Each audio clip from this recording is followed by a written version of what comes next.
Hello. No. Hello. Hey everybody, thanks for popping in here. We're still getting everybody in. Give us a few more seconds. Actually, let me switch over to the end. Hey, look at that.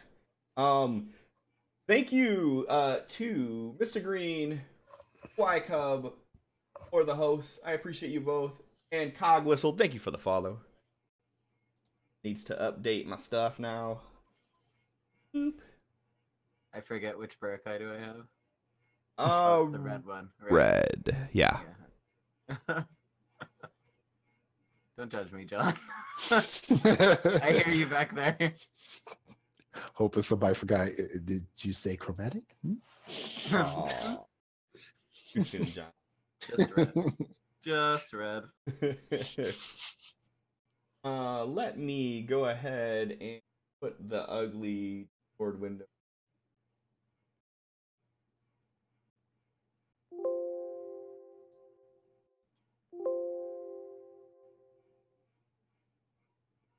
So that way.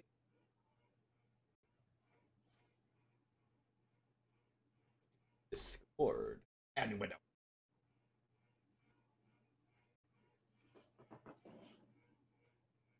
You like that? That to me. Out of here, you know.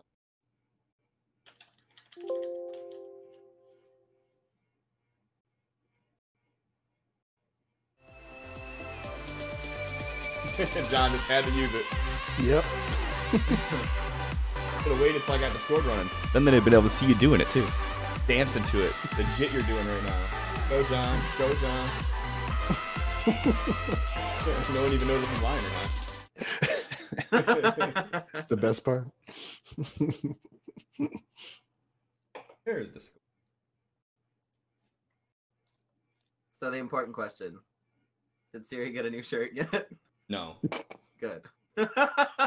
Oh no, I wasn't just gonna get fucking torn up again. I wasn't gonna take that liberty of trying to get a shirt that Siri would like. That's too much stress for me. I got enough stress running this shit.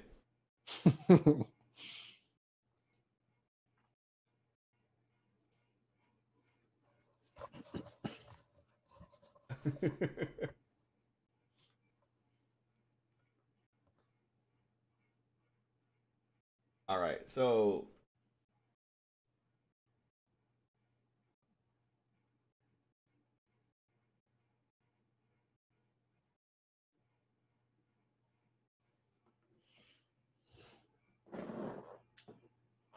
ever since his most recent update to Discord, it is just... Discord has been pretty sassy lately. Oh my god. It's like, oh, I'm sorry, you were relying on this connection to communicate with people while you're playing a game? Well, Right. Why would you it would do be that? unfortunate if Discord were to go down completely right now, wouldn't it? Kind of the fact that it's like, it won't even let me select it from the Windows menu now. Like add new source for window.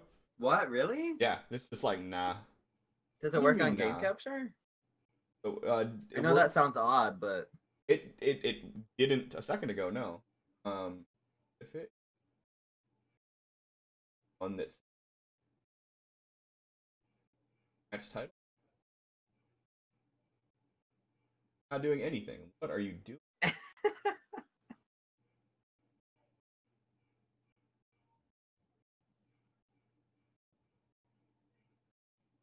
I gonna have to disable stream mode? Disable stream.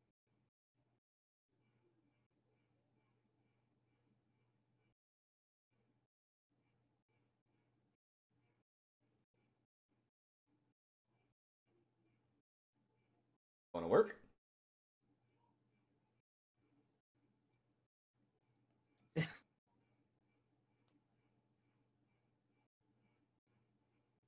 Okay. Hop back over here. Look in here. Back to this. Still not showing. Awesome. Thank you so much, Discord, for being this way. I I'm appreciate gonna clip that and tweet Discord. it. Please do. It'd be better if you could see my face, because then they could see the disappointment.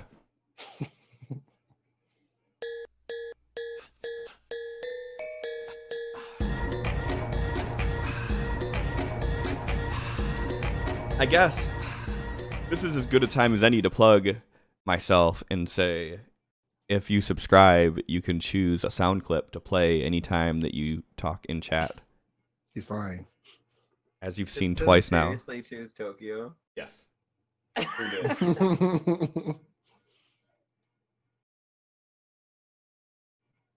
Go title.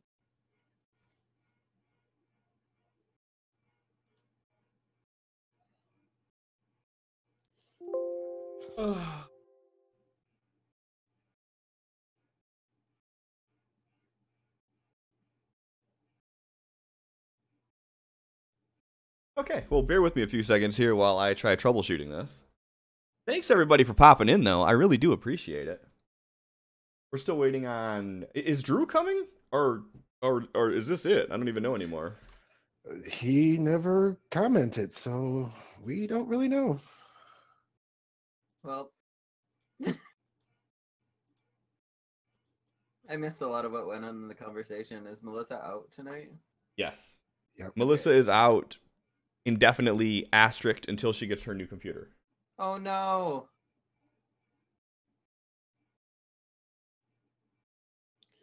I kept telling her to just send it to me or bring it over, and instead they send it to Bob's dead and buttfuck nowhere, and now it's been sent back into the company, maybe to be repaired, or some company. I don't know. This sounds all very familiar. Yeah. Okay. Hey, look, it's Discord. Discord is showing up. Yay. So I had to minimize Discord, maximize Discord, and then do a window capture for it to work. Jeez.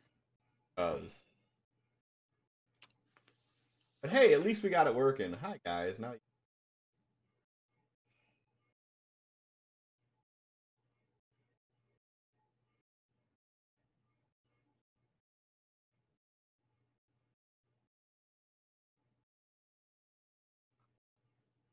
That's me on my avatar.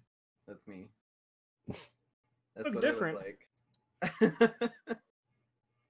Sin, I promise you, as soon as I can fit it into the story where it makes sense, I will bring you back in here. I just can't throw you in randomly because then I have to patch together some half-ass story of like why it makes sense that you're there, and that's not fair to the character or the story. There's no lies. I don't need to lie. If I didn't want you in it, I'd just be like, nah. But no, I'll bring you back in. It just has to make sense. But yeah.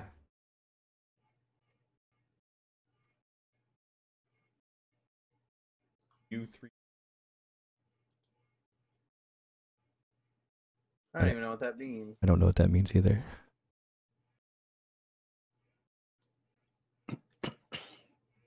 Now everybody just stare at the chat and wait for the explanation. What the fuck is he talking about? U360.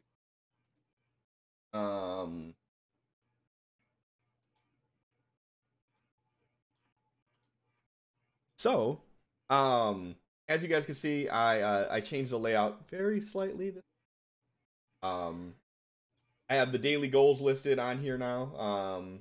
I compacted the community events. They're still prominent, but they're in a smaller box. But other than that, everything else is still the same.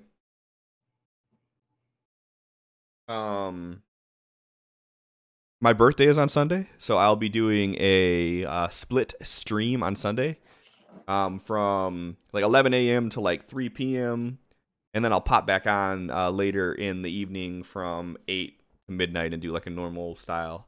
I got a bunch of like interactive games and whatnot planned, so we're gonna play some marbles. We'll probably play some Jackbox Party Pack, maybe. I don't know. A lot of you guys are fucked up in the head and want to say stuff that's gonna get me banned. So sounds familiar, Cliff. I don't say shit to get people banned. I mean, in the game we played at John's house, yes. On streams, no. Maybe borderline, but no. See, I recall a certain stream on Neff's channel. On what? On Nefandy's channel. I have never played on his. Yeah, you did. Did I? Did he? I swear to God, yeah. I don't I'm pretty recall. sure that's how I first met you, Cliff. Like before I even met you at John's New Year's party. Maybe, I don't know. I mean, it definitely sounds like something I would have done, but my credit, that was before I understood streaming and the rules of it. You're trouble. I've only been doing this since February. No, I see right through your facade. There's no facade. I don't recall doing it, and I've only been doing this since February. So D&D Sunday night. I mean, I would love to do that, but like getting the people to do that. I mean, maybe I could throw together like a one shot. I don't know how to run a one shot. That's my I'd be hard down thing. for that. Do a one shot. That sounds fun. I don't know how to do one though. But I mean, if we can get people to do it, I would. I'm game.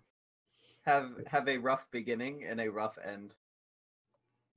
I think that's pretty much I mean, it. the rough ending is you're gonna die, right? Right. I think that if I think if we At do a least one shot, one. you're all gonna die. At the end, you're just gonna fight God. It was sick though. That's an idea. I don't have to work tomorrow or Saturday, so I have time to prepare this. So maybe, yeah. Let's see if we'll gauge interest. See if I can get people to. Yeah. I'll reach out to I would Grinch. totally volunteer to be part of it, but I have a stream that day. So What time's your stream? I will not be able to. On Sundays I do Storytime Sundays, and it usually last one went to like 1 a.m. So I mean, from, like, 5 technically, p.m., so it would be a story. technically, yeah, but I play story-driven games that day, Cliff. I mean, it would be a story-driven game. You could do like Oh my half God. yours with the game you're playing, and then the other half Listen, could be the I have story people that we're really playing. want to see Life is Strange Before the Storm. Like, really badly. I mean, that's fair. But, if you're still online, I'll totally host you. So we can start at 2 a.m. I don't think we're gonna get anybody watching at 2 a.m. on a Monday. But You don't know. hey, we got no. Yeah, hold on, God. We got a cheer for Siri, but dirty bitch fucking Sword was over top of it. Under it now. Don't worry. Here, That's okay. I still saw his face. You did, but Precious Beeb. it doesn't do it justice, so I'm gonna go ahead and I can't even replay those. Oh well. Quick, somebody do it again. You did me dirty, Streamlabs. I am gonna fucking at them on Twitter now. Please allow me to replay my Streamlab extension alerts that are customized. I know you guys have went through all this trouble to be allowing me to make. There we go. Now we got a Marduk one. Oh, sorry. Wow, Sin. Yay. All right. Make that commission look ugly as fuck. I kid. Low blow. So I guess we're 15 minutes into it. This is we have for now, unless Drew Sweet. pops in later. We get to have brotherly fights and argue. Oh, fuck. I'm fucking ready, John. I'm Hey. so Right. ready. I'm caffeinated. We're good. We should call Melissa, have her Discord on her phone, and I'll just move her character around and do it. Yeah, I'm sure there's. Suddenly, Bob will glance at her phone and it will die. Right, so... my phone burst into flames. What? Yeah, and it shot right out the window. It was the weirdest thing. It's an iPhone 4, so they're prone to spontaneous combustion. What? I don't remember that. Wrong brand. Yeah. So, John, you want to do recap?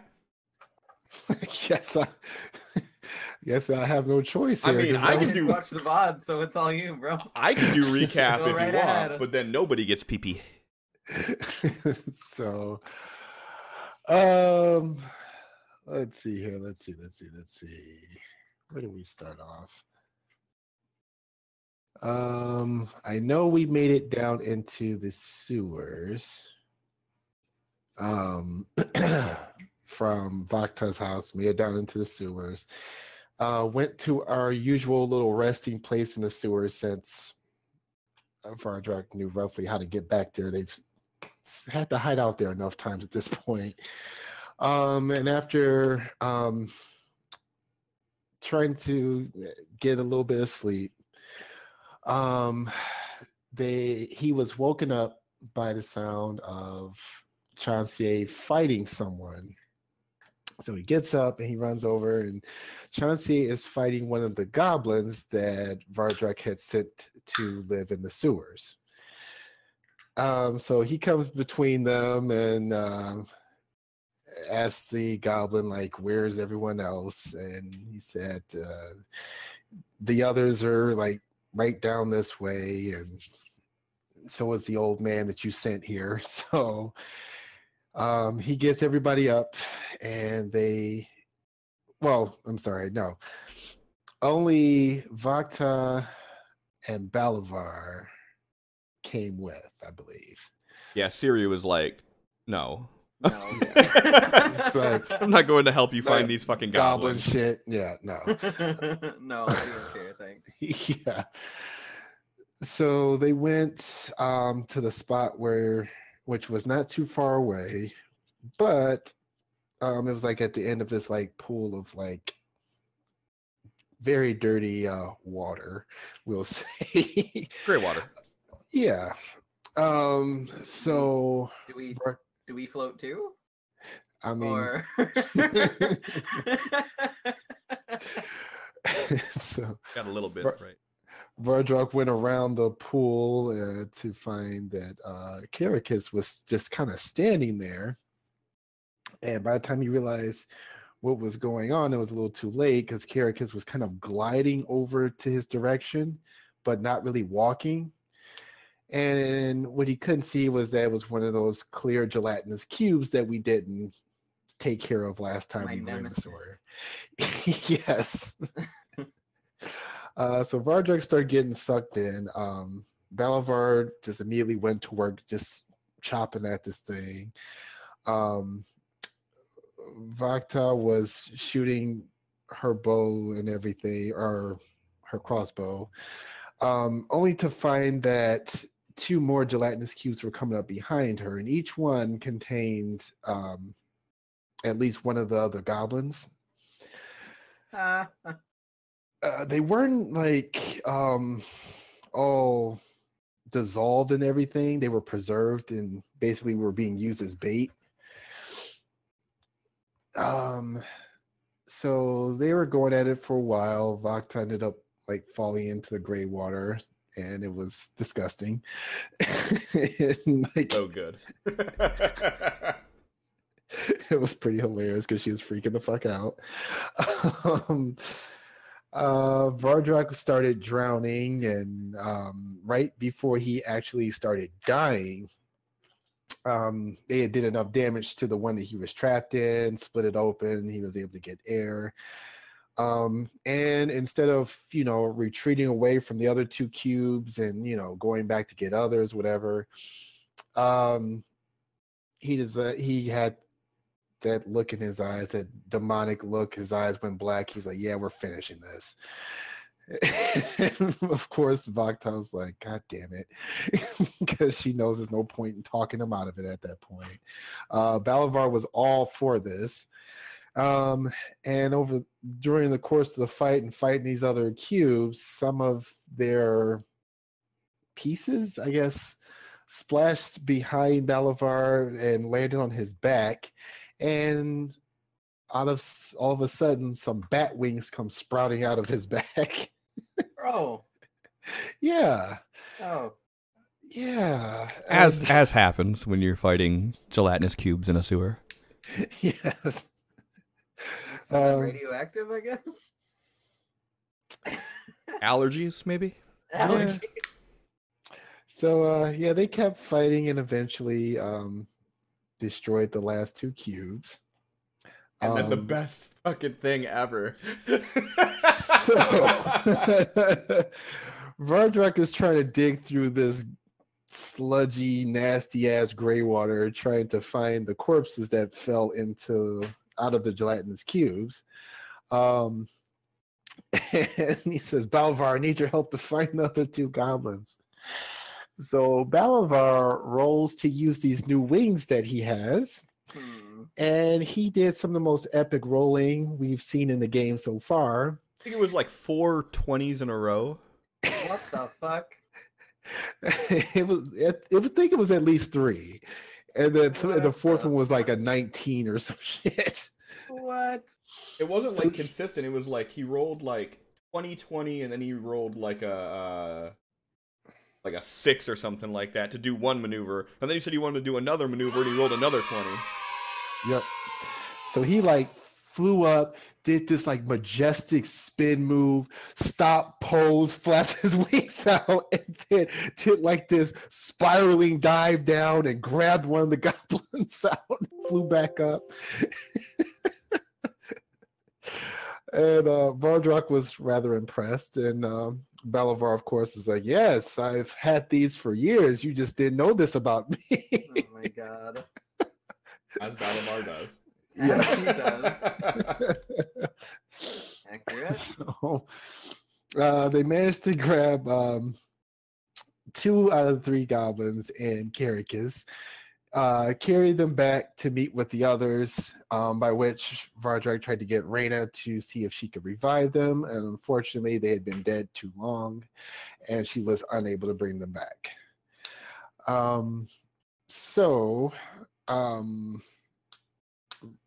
Vardrak took the bodies along with Balavar and Vakta outside the sewers north of the city with the intention to bury them. So first they stopped, got washed up in this little pool or pond or some body of water they found out there that was clean. You guys went over to the actual ocean. Okay, all the way to the ocean. And then after they got all cleaned up, held a proper burial for the fallen, and then started heading back. So Balavar started flying around and scouting, and Vardrak decided that it was high time for him to go and fulfill his end of the deal with his rest of his goblin followers. So he insisted that Vakta shows him where the nearest brothel is. So I'm gonna go ahead and call this right now because I'm not exactly sure. Claire wasn't at this session, was she? Nope. At this point, it was only me. Okay, all right. So that's why that got done. There was no one here to stop you. Exactly. Right. So in essence, you guys are enablers. Yep.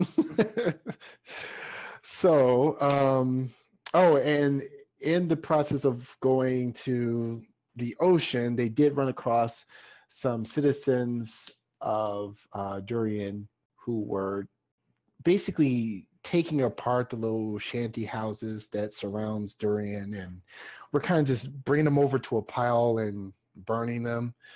It seems like they're just trying to just gradually get rid of all of that. But other than that, Vardrak used his new spell.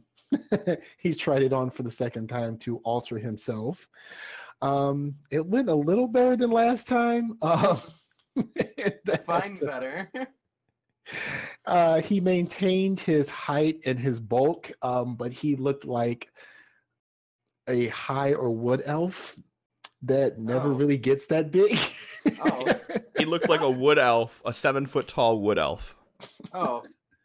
As one does. Yeah. Well. So better? And Vakta put on a disguise, and she very begrudgingly led him to a whorehouse. Very begrudgingly. Yes, she asked, did he want high quality or lowest of the low, and he like lowest of the low. Oh my god. So he took him, led him to an establishment, um, by which Lord. there was a selection of ladies. I feel like I just need quotations up the whole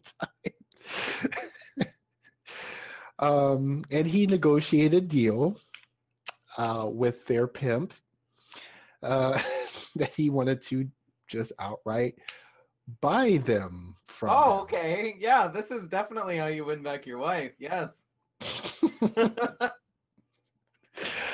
I should have been here for this session. None of this would have happened. So it almost came to blows as the pimp was kind of refusing to budge at first. As pimps do. But after Vardrock offered him a price that he would not make off of the ladies that he had at his disposal for quite a many moons, he eventually gave in and let Vardrock have them. He couldn't shake the feeling that he recognized Vaktar from somewhere, and at that point, Vardrock just kind of hurried everybody out before he could kind of put his finger on it. Oh my god. So they started walking out of the gates. Luckily, Cliff rolled like shit this entire time because they were able to actually make it out. Looking suspect as fuck. This humongous elf, this suspicious looking rogue, and then 3 whores. So it's me do wood elf things. You shush, it worked. And the spell only lasts for an hour, and it's a 3-hour travel to the goblin So in the course of them walking, and Vardrock Oh my fucking god. Roughly explaining their new duties that they will be tending to, you know, just caring for children. Nothing bad about that. I'm gonna need you to take a little bit of that judgment out of that sigh.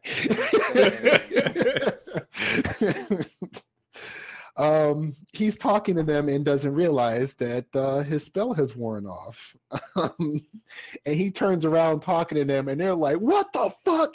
And then they're like, one of them just tries to fucking beeline, but he kind of intimidated her.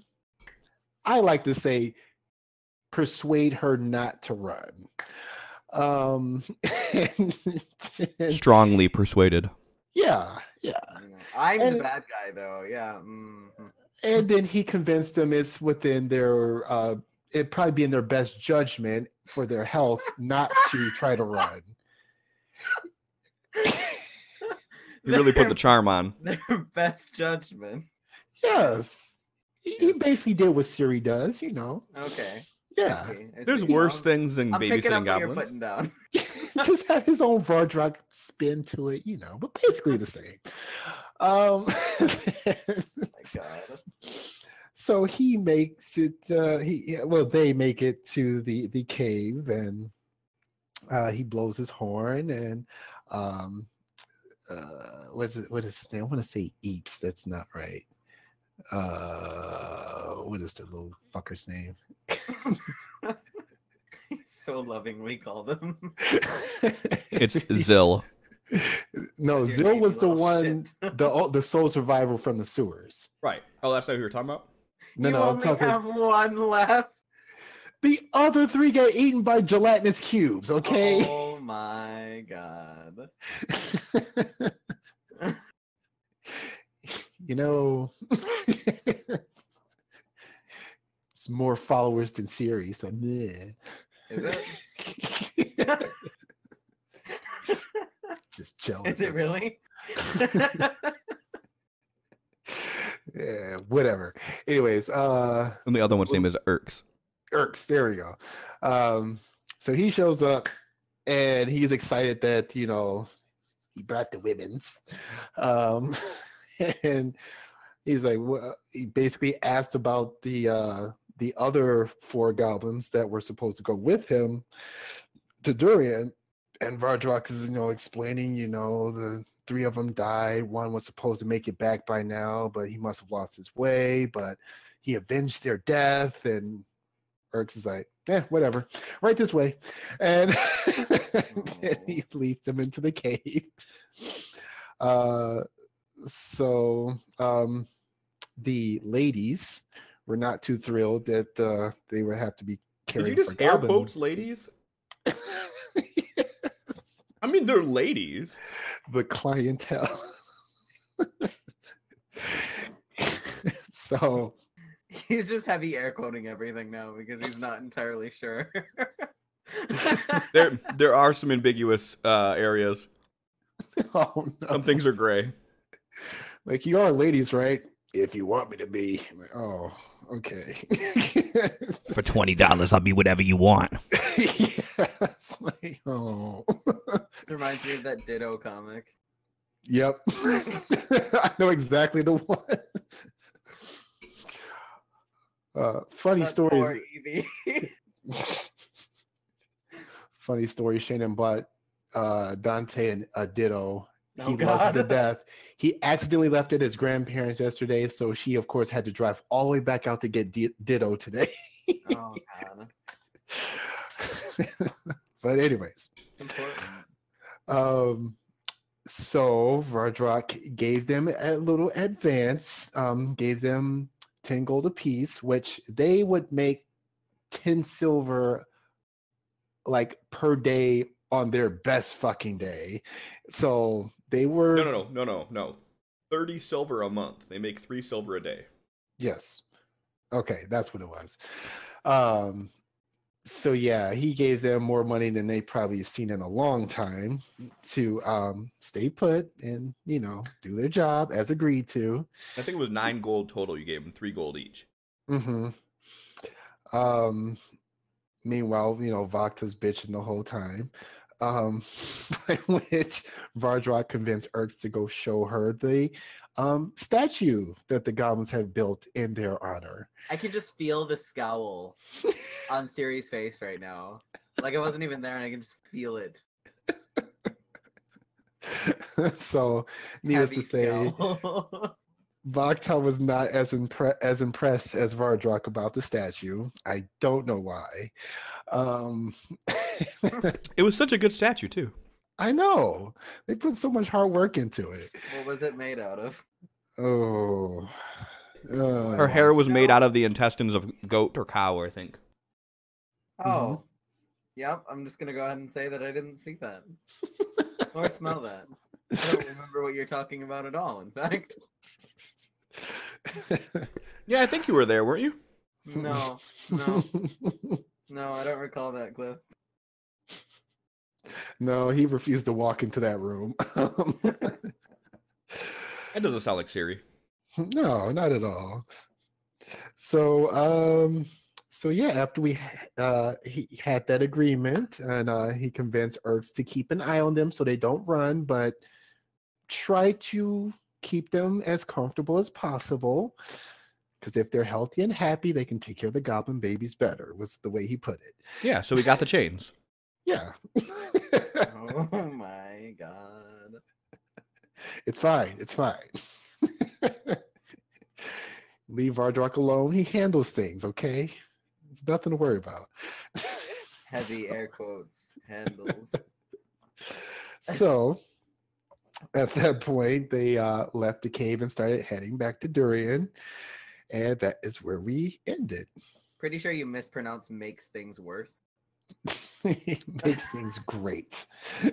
No, you're mistaken again. I don't know why you can't get this. It makes things worse. You didn't get Worse. that. Sound it out with me. Worse. You didn't get the little everything. You didn't get the pendant, the make Amethil great again pendant that Vardrock's been handing out. Mm-hmm. The trucker hat. You're gonna start seeing those around Durian. Make Durian great again. Mm-hmm. No, not just Durian. All of Amethil. Yep. Make Behemoth cower in fear again. That's right. Fuck that guy. We need to send the people from Ferris back to Ferris. Amethilians only. They bring some bad hombres, okay? All the people from Ferris do is take jobs and rape women. Yeah. Look at bed sheets. Yep. So yeah. So that's all that happened last time. Nothing too crazy. When we last left our heroes, the last time anybody seen Siri, he was in the sewers. The last time anybody seen Reyna, she was in the sewers. The last time anybody seen Chancier or Belvine, they were in the sewers. Last time anybody seen Balavar, he was flying above the fucking city with bat wings. Doesn't look suspicious at all. Inconspicuously. No. I forgot to add that. Yes. So stealthy. Yeah. Inconspicuously. So, yeah. Housekeeping items again. For you lovely players. Anything you want to do that makes sense? See if you could do it. I will pretty much allow anything as long as it makes sense. To the audience, you can interact with the stream in many, many different ways. Just by sitting here watching this, you earn Cliff Coins, which if you highlight over the stream on a PC, or in the bottom right of the video, there's a little puzzle piece if you're on mobile. You should get a little prompt for Streamlabs extension. On there, you can use the earned Cliff Coins to do things like cheer for your favorite player.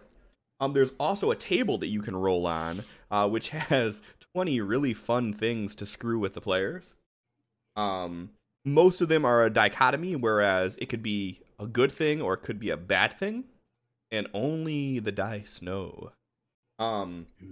Also, if you type !Amethil, there's a list of other ways that you can interact with the stream, and that will be changing after this week. Oh, really? It's going through a redraft. Okay. So, want to interact with the stream any way you can. Lastly, above my head here, for everybody who's not in the Discord, there is community events.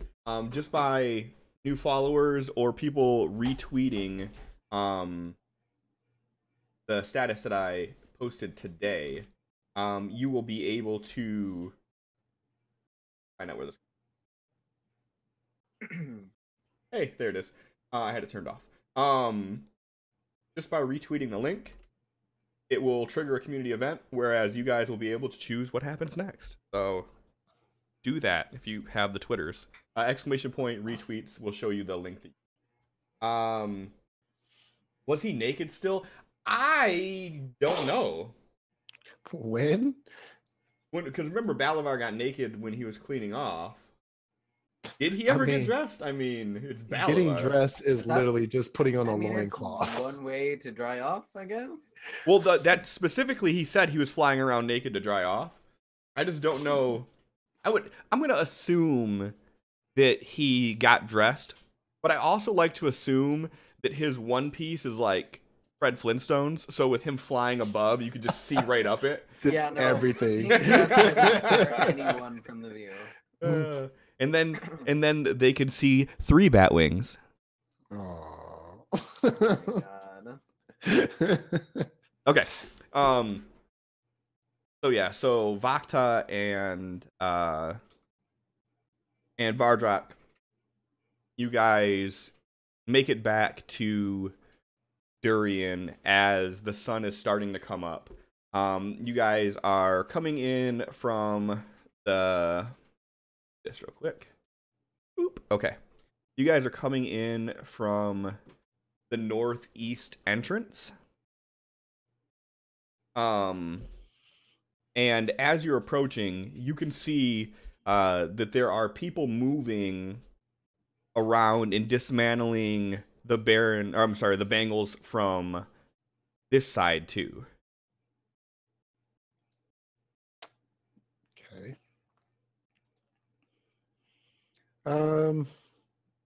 Just going to proceed right into the sewers. Just going to disregard them for right now. Okay. And are you gonna try to go to the sewers from like the northernmost entrance? Are you gonna like where you guys came out of last time, or from like the southern? Yep, northern where we came in last time. Okay, so you're basically gonna just go from the path and like beeline over here. Yep. And like go in through this way. Mm-hmm. Okay, cool. So yeah, so you guys make your way through. And like I said, around this time, by the time you get there, it's probably around 9 or so in the morning. I would assume at this point that everybody is waking up. Siri,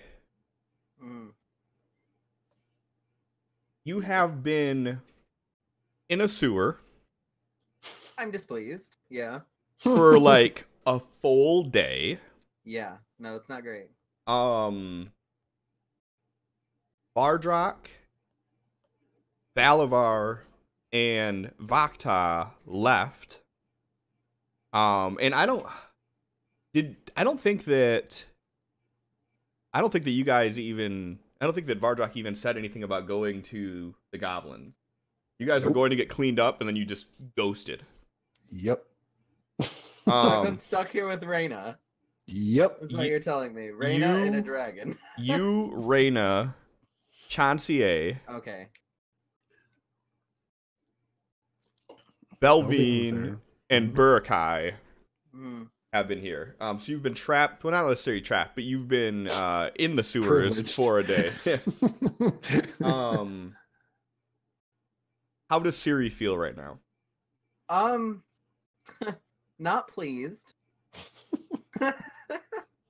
But I'd say every moment that he hasn't spent bitching has probably been spent meditating or trying to teach Belvine things about doing things. Like As a distraction. Like the birds and the bees? No. He's trying to distract himself from his surroundings by teaching his student things about warlock stuff. okay, like anything specific? I'd say I'd be focusing on like the pact itself. Not necessarily the Pact of the Chain, but just pact in general with patrons. Okay, and are you trying to would be a good word, like coerce? Oh yeah, yeah. What? No. heavily. Are you trying to coerce Tiamat Mm. into reaching out to Belvine as well, or are you just trying to get her to pledge to some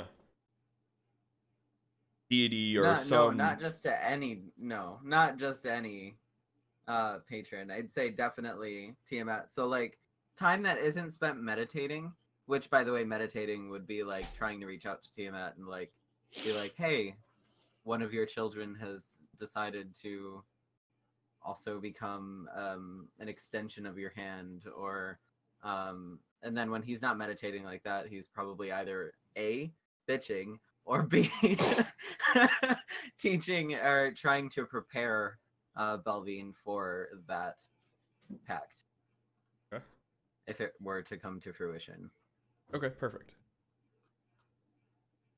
So around 10:30 or so in the morning, Vakta and Vardrock come stumbling into the chambers.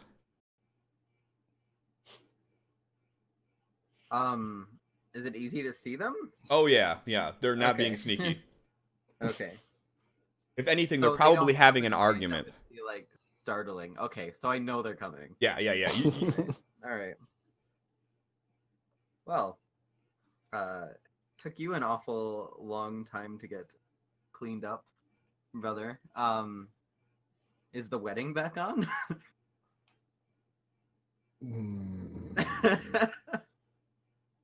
He just kind of. I assume both of them shoot me a glare at this Oh, point. for sure. Yeah. He crumbles back over to his corner and plops down. Siri looks over to Belvine. I assume that's a no. Belvine kind of like does a little chuckle. He smiles and he goes back to pointing out some more stuff in his journal about what he's documented of his sightings of Tiamat and his communications with her thus far. Everybody go ahead and give me a perception check. Skills, right? Yes. Been a while. Hmm. I'm gonna roll one for Burakai.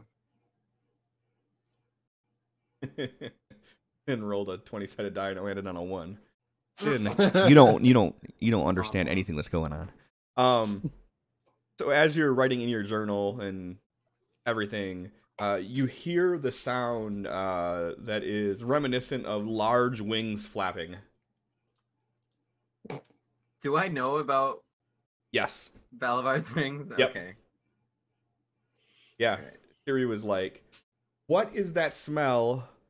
And why does Balavar have wings? Well, I'd assume since my dragon is here and not flying, that can only be one thing. And Balavar bursts through one of the doors, just kicking it open, just boom! And he's flying in. He's not even, like, attempting to use his feet to stand. Of course.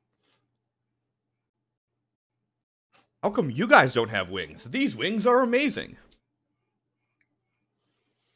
I don't know, but if you don't use your legs eventually, you might just lose use of them entirely. You're like, Can I roll to, like, what do I roll for that? Like, wit? Can I roll wit to, like scare him? Like, I'm trying to be like that paternal figure that tells stories to their children to scare them. do intimidation? Oh my god. Cliff. I'm trying to scare him. I mean, that's what I would assume it would be. I still get a 14 when I roll a 3. That's absolutely ridiculous. Yeah, that's nasty. Mm-hmm. So he's like, nice 10, bro.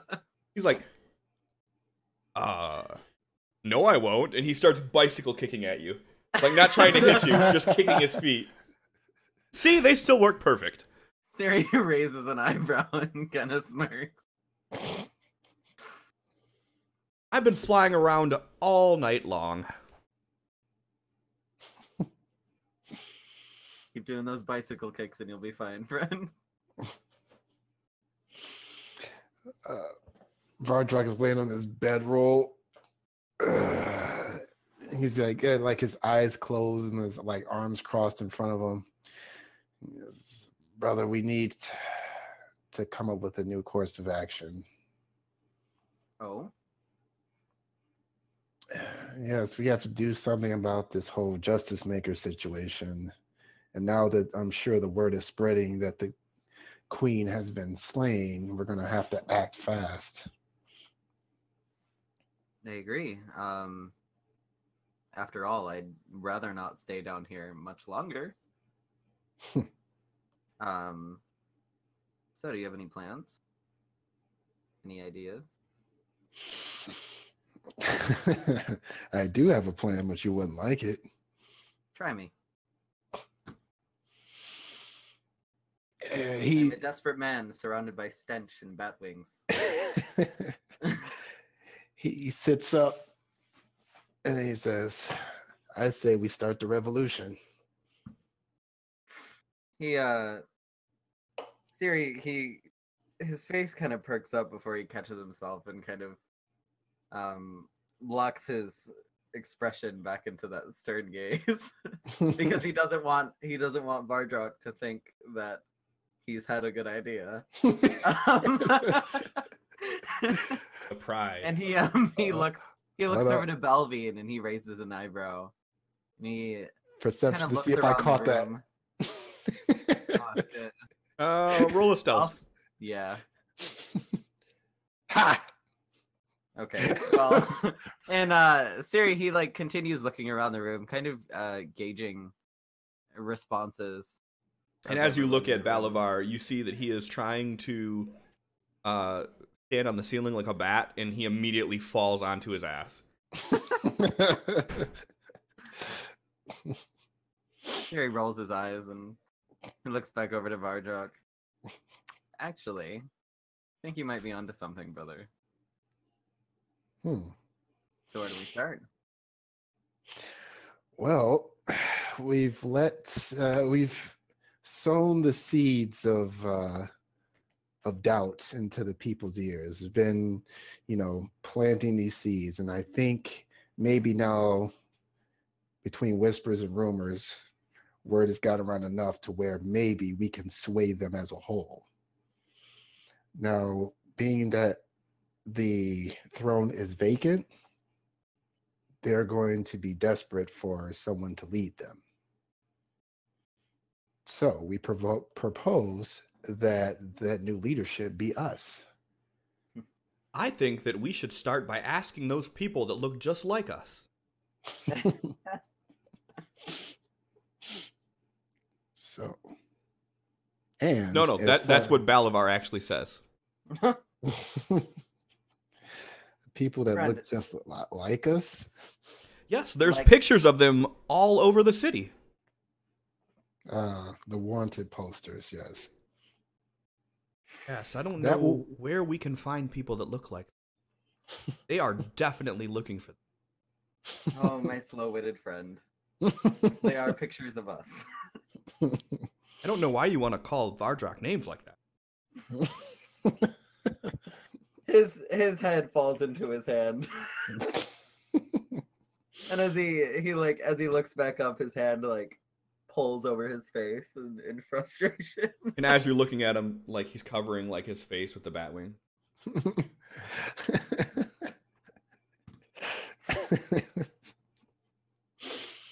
Vardrock's looking very amused. So,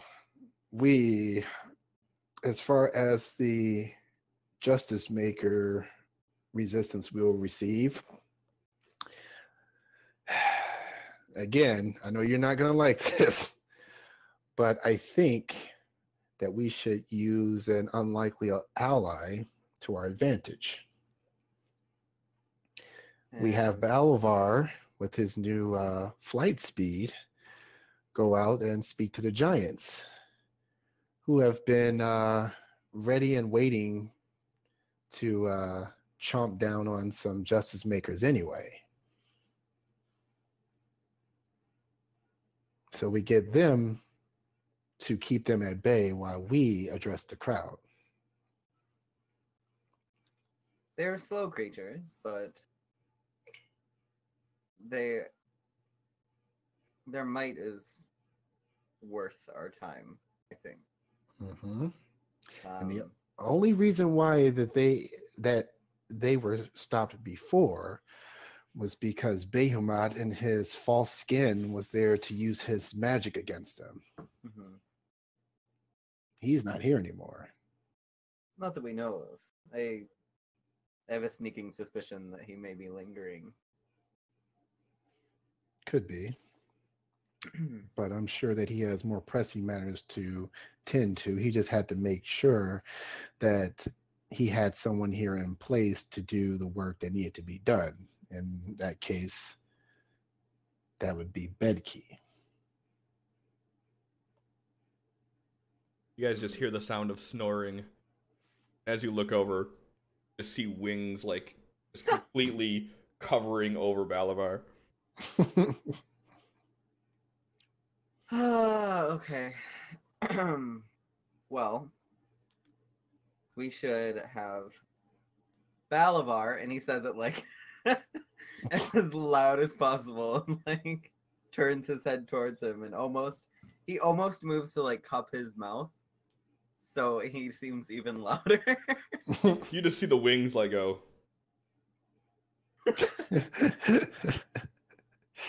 Yes? Talk to our large, even slow-witter friends about our plan. See if he can convince them. Do you mean our plan to find those people that look like us? I think that's a great idea. No, not quite. It is time to stir things up.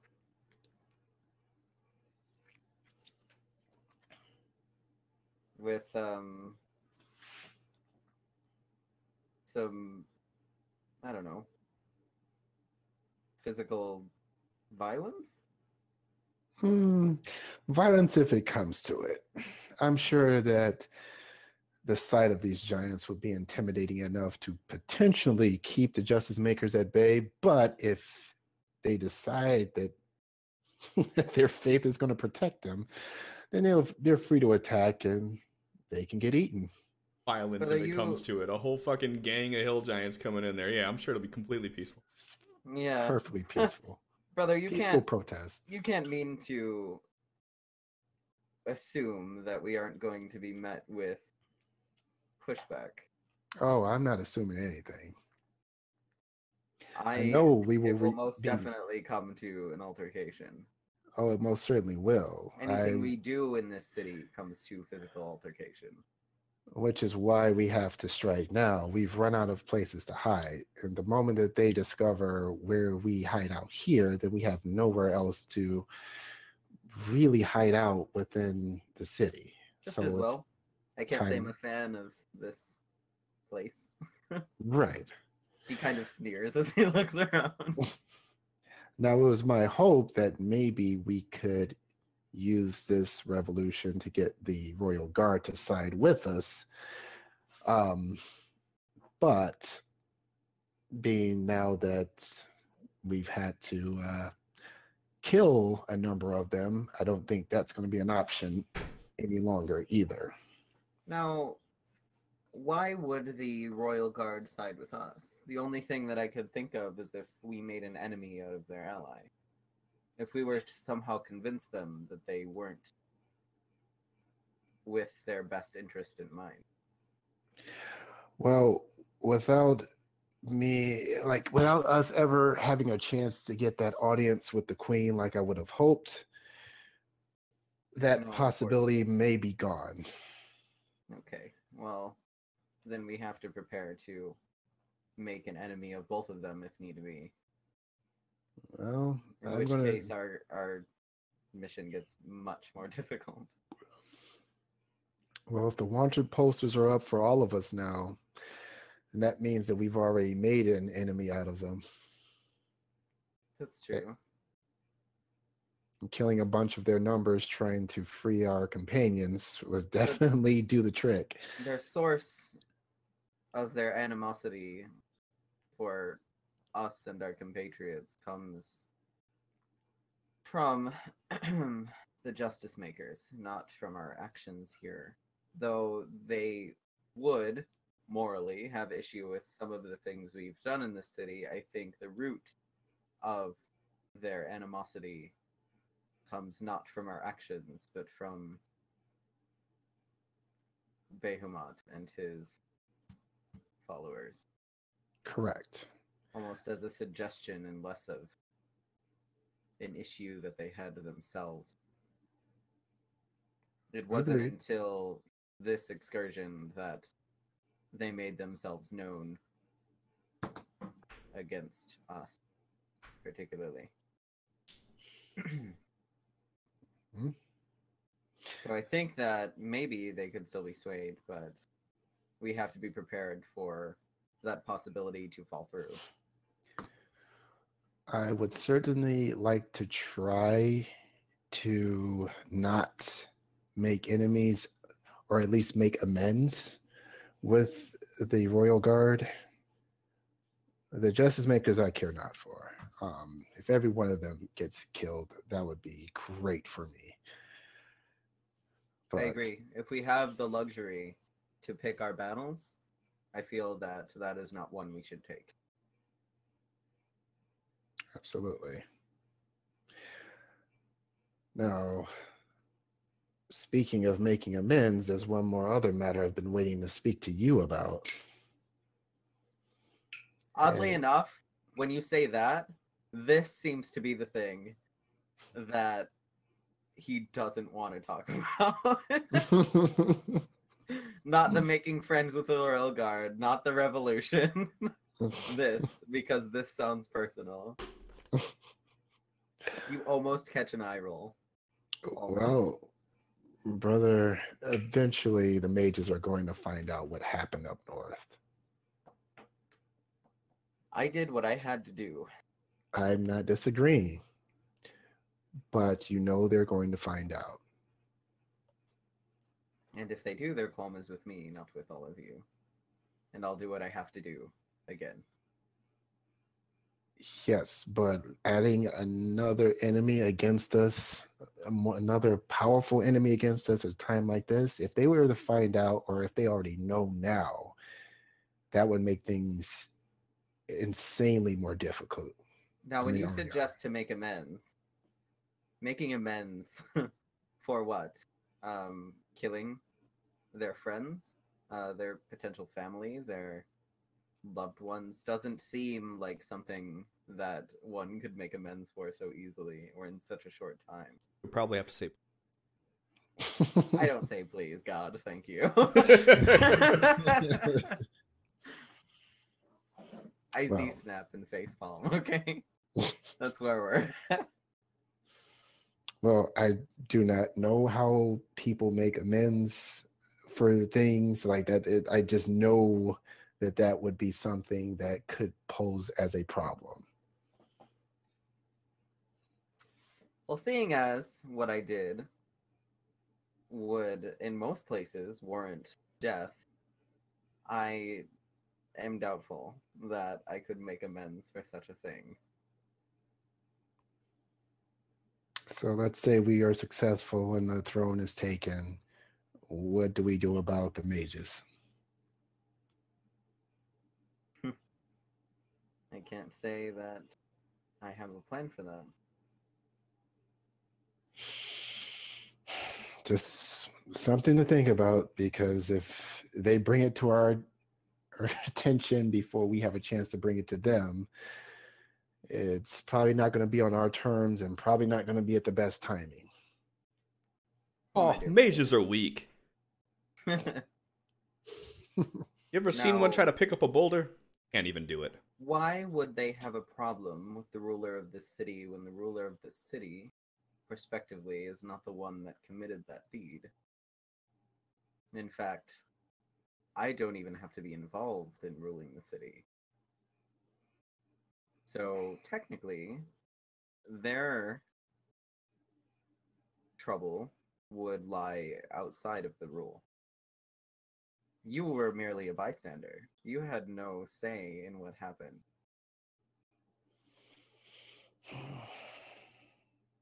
Right.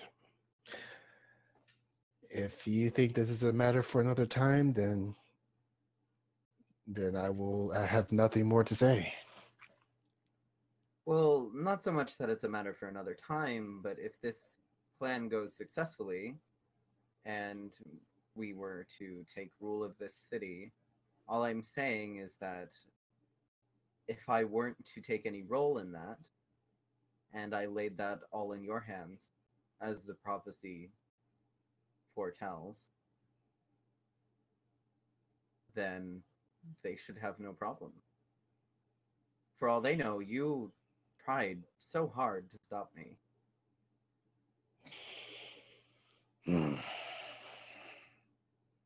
For all they know, you have a common enemy. Perhaps. Well, we will deal with that as it comes. So I think it's best that I get rest while Balavar sees if he can bring the giants to aid us. Then when he gets back, we move to occupy Durian. Should I look for those imposters while I'm out? Belivar, no. Just I'll keep an eye out for them. You worry about getting the giants to come and aid us. Yeah. Divide the efforts. Smart thinking. Yes. But keep in mind, we want the giants to not just aimlessly kill everyone. The ones in blue that they hate. Yeah. Kill everyone. No, not kill everyone. Siri shakes his head and kind of smiles as he turns back to Belvine and points back to his journal and is pointing out like some specific things for her to note down. But yeah, Belivar, just bring them back here. Actually, bring them to the the entrance to the sewer. Oh my god. And then let us know when you get there. And then I will come out and we will talk with the giants together. I know exactly where they are. Oh, God. And he starts flying out to the south. God. But he has survival skills, so he can probably find like tracks and shit, right?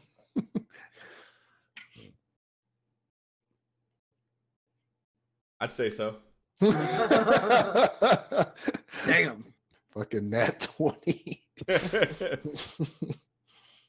He knows how to survive, that's for sure.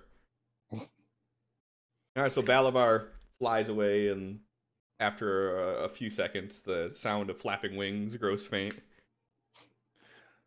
Vardruk's going to give Chauncey some instructions on things he wants him to practice, and then he's going to try and get some rest since he's been out all night. Go ahead and give me a d20, both of you guys.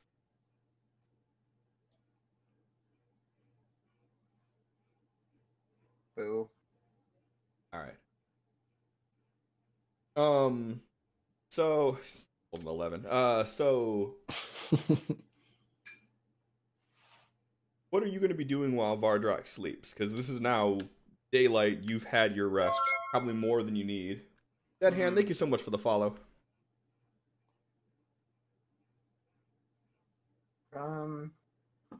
Let's see.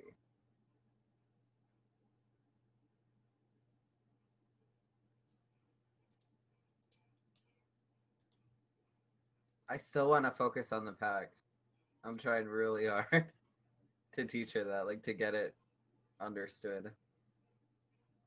I'll be explaining like the different types of packs that you can make with a patron. I'll be explaining like deals and offers that a patron might make. And the conditions of a deal, like the power balance and respecting your patron and paying homage to your patron and praying every morning and meditating and maybe something about the scary dreams, but not so much. Like I'm not trying to scare her away. Speaking of scary dreams, Vardruk. Okay, good, not me. God damn it.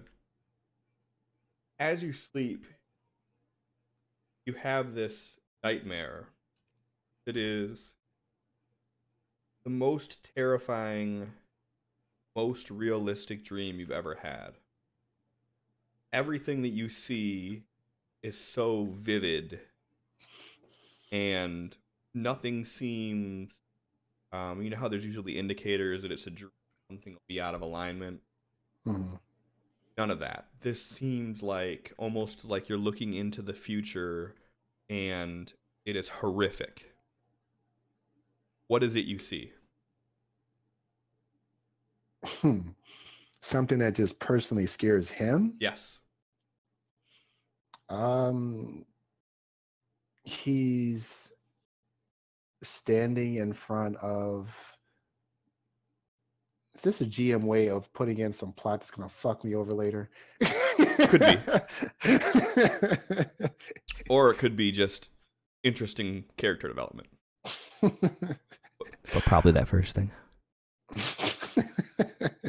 He's gonna write this down. I am, yes. He's standing with his back to a burning red spawn temple.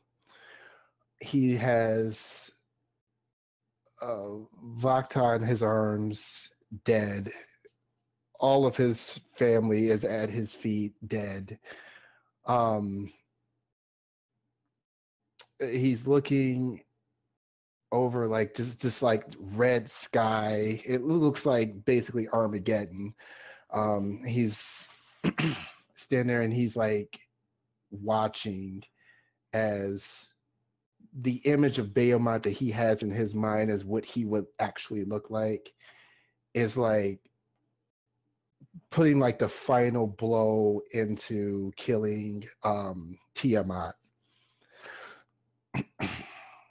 And he's just like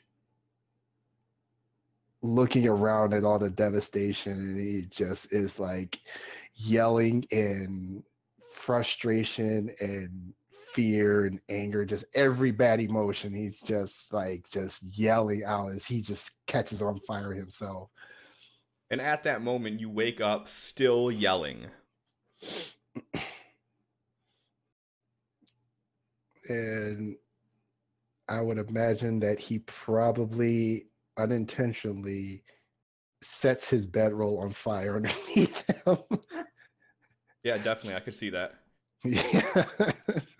Yeah, so Siri, you just hear Vardrak yelling this emotional just scream that you've never heard from him before. And you hear this eruption of fire at the same time.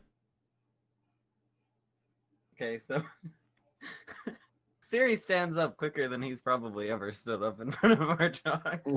And he looks, he like snaps his gaze over to Burakai, and he looks back at the bedroll on fire, and he like snaps his fingers and points over there, and Burakai sneaks his little way over there and just plops right onto the fire to snuff it out, even if Vardrak is still in the bedroll.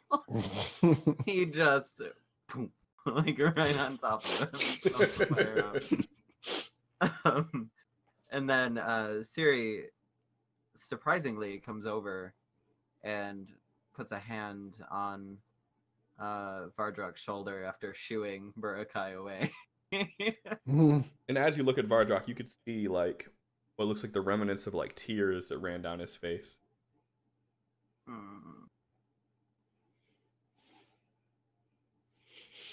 right. So I'm guessing he's awake now. Siri, in a rare show of emotion, takes his thumb and wipes a tear off of his face, and looks down and gives him a soft smile and says, "Bad nightmare? You've been there, brother. It's okay." He's like, his back is pressed against the wall. He's still breathing heavily, like he's still trying to shake what he saw. I can't. If we do this wrong, like I can't fail. I can't fail, brother. You haven't got much to lose. Either way, it ends soon. Where was Siri at in this dream? Where was Siri during the dream? Siri would have been closest to him in the pile of the party members that's surrounding him dead.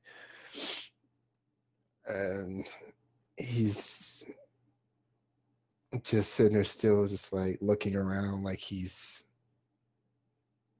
not quite sure of anything.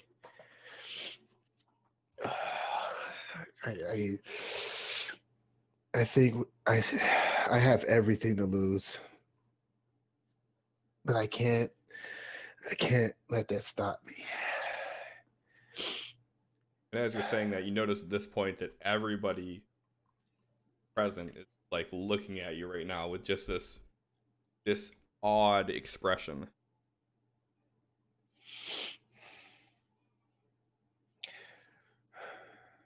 And Vakta walks next to you and just sits down next to you, and she kind of leans her head on your shoulder. With that, like his breathing starts slowing down a bit, and he's like trying to compose himself. All right.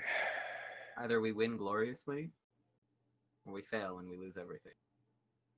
And that, what I believe and what our Dark Lady has told me is that this prophecy is our goal. And as waned as her powers may be, our goal is still... Broken Coco, thank you so much for the follow. Our goal is still present, and she is still behind us. And we need to have faith in that cause. And as awful as it would be to lose everything and everyone, what choice do we have? This is our destiny. Oh, you're right. We can do this, can't we, brother? And just to put this in perspective, you've never seen Vardrak look to anyone for reassurance before. And likewise, you've never seen Syria being so supportive. Supportive? What is this emotion? He gives you another soft smile and he says, "We can do it." Yes. Yes, nothing. As long as we maintain our faith, there's nothing, no force powerful enough to stop us. Has Balvar made it back yet? Not that I've noticed. Well, perhaps maybe we should go out and check to see if we see him around, maybe. With that, he kind of gets up and starts packing up everything but his charred bedroll. What's left of it. Hey, just for funsies, go ahead and delete that bedroll. I figured you would have already. Couch boys. Right. I think it's a part of my pack, so I don't think it actually counts as a separate item on my list. All right. That's... Yeah, I'll just keep a mental note that I don't have one. Or just keep a mental note that you have a charred one. No, he's not taking it with him. It's pointless. Throw it into the gray water. Yo.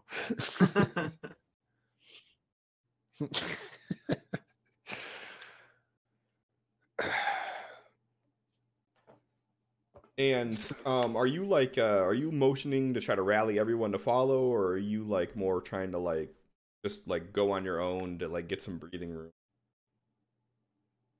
room? Yeah, at this point, like it looks like that he's just trying to go off on his own and not really gesturing for anyone to come with him. Okay. And then he will just kind of walk out and start heading for the northern exit. As much as I enjoy my surroundings, I would be inclined to ask you if you would like any company. I guess that wouldn't be the worst thing in the world.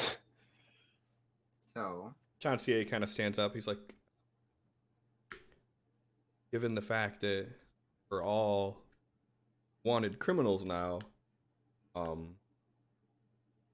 about I stay here with Belvine, Vakta, and we'll wait for Balavar to get back. Good thinking. Good thinking. We'll. Lorena's like, I'll stay too. Vardrak doesn't react as he normally would. He's like, he'll start. Urukai lets out a little squeak and kind of like waddles over to Reyna and rubs up against her leg. As Siri kind of looks back at him and gives him a look. Like, and he'll look back over to Vardrak and he kind of rolls his eyes and says, Burkai's staying too. He nods and then starts heading for the northern entrance, exit, whatever. Siri's gonna follow. okay. But yeah, so as you guys exit out, What? I'm just moving very carefully. go ahead and roll perception. No, I'm joking. So as you guys make your way out, you guys find yourself on the outside of Durian, and again, this would be the first time, Theory, that you've noticed that the Bengals are being completely dismantled. There's large piles. Knock down the shithole. Yeah, so there's large piles of wood being burnt, a couple 100 yards away from the city walls. Get Burkai out of here. What is he doing? Get out of here. Oh, is he not coming? No. No, he's staying back with Reyna and everyone. Oop. Okay, I deleted him.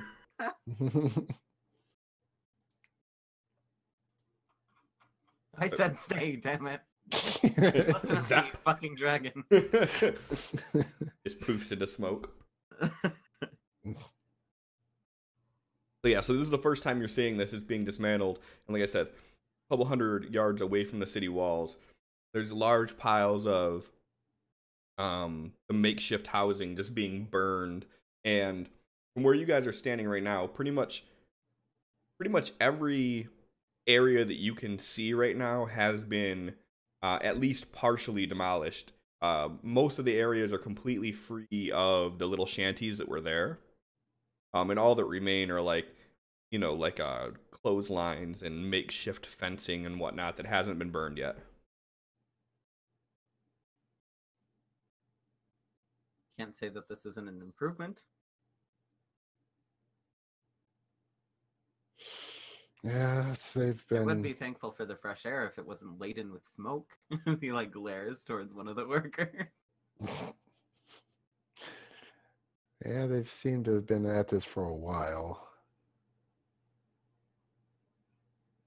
Let's see.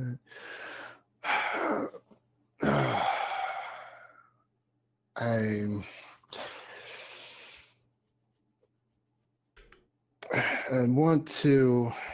going to, at some point, just so you know, challenge Bedkey to another duel.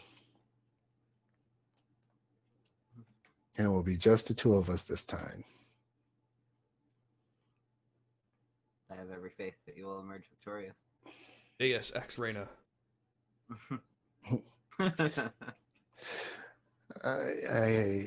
If he is Behemoth's champion, then I have to make sure that I am worthy. And what would you have us do if you were to fail? Carry on and find someone who is worthy. Brother, you were chosen for this. There was no one more worthy. Well, I hope that's true. I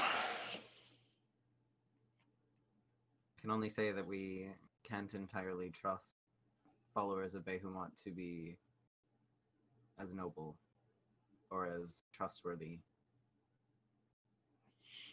No, I could see it in his eyes. This was more of a honor between Dragonborn warriors. See. I think he wants this as much as I do. But in doing this, I feel that I will have proven myself perhaps worthy of being Reyna's father once more. Well, if it is your will, then it is destined to be. Mm. He kind of smiles. He says, Avatar. Well, we shall see about that.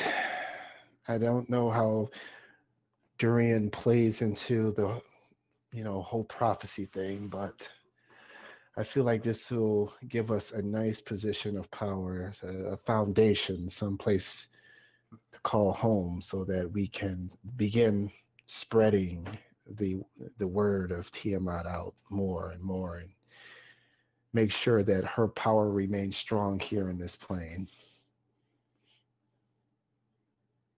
Well spoken.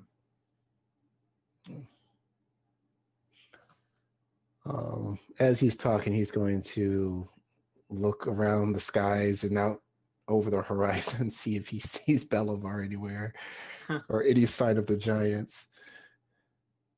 From where you are right now, you do not. If I remember correctly, I know the approximate direction that they were. All right. Which would be west currently? Yeah, Northwest? southwest of here. Southwest? Yeah. Okay. Yeah, because you guys came out of the... yeah. I know it's a lot harder to navigate now because there's no shitty shanties in the way, but, you're going to have to manage. I use those as landmarks. Go to the shitty one and then turn left to the other shitty one. And go between the two shitty ones. They were memorable. And then you turn right at the particularly shitty one. I mean, this one is bad. Yeah, the rest were shitty. This one is just...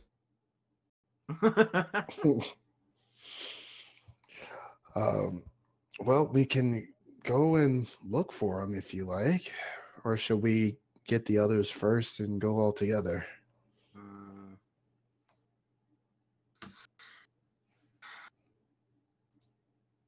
Not sure. There are advantages and disadvantages to both options. Yeah, I mean, because we're not going inside the city, I don't think we'd meet anything that we couldn't handle. Famous last words. I think we'll be fine. All right. Well, lead the way. Okay, so I'll lead him southwest towards where we should be going, which I believe is off into this direction. Abouts. Yep. So, go ahead and give me perception rolls, the two. Actually, before you do that, are you guys attempting to stealth? Or are you guys just walking? How are you guys doing this? Depends on the presence outside. No, don't. Are they just working, or are there like Justice Maker's presence? Is there Royal Guard presence? Is there... Okay, go ahead and give me a perception. Okay. Was that 11 the one you rolled when I said that before? What? John, was that 11 the one you rolled last time I said that? Or was that right before I said wait? That was before you asked for the perception rolls. Oh, okay. I was looking for Bolivar over the horizon. Oh, okay, perfect. Yeah, okay. You don't see shit. Siri. Actually, give me another D20. Okay. Oh, not you. Okay. So Siri, as you're walking, what you notice, there's 3 things that are of particular interest. Okay. First, you notice that the people that are tearing this down all appear to be laborers. The civilians of the city that are doing this. You don't notice any Justice Maker presence, anything like that. Okay. Second thing you notice is that there are Royal Guard back at the gates, and those giant elementals are back as well. Okay. Like when you guys first arrived there.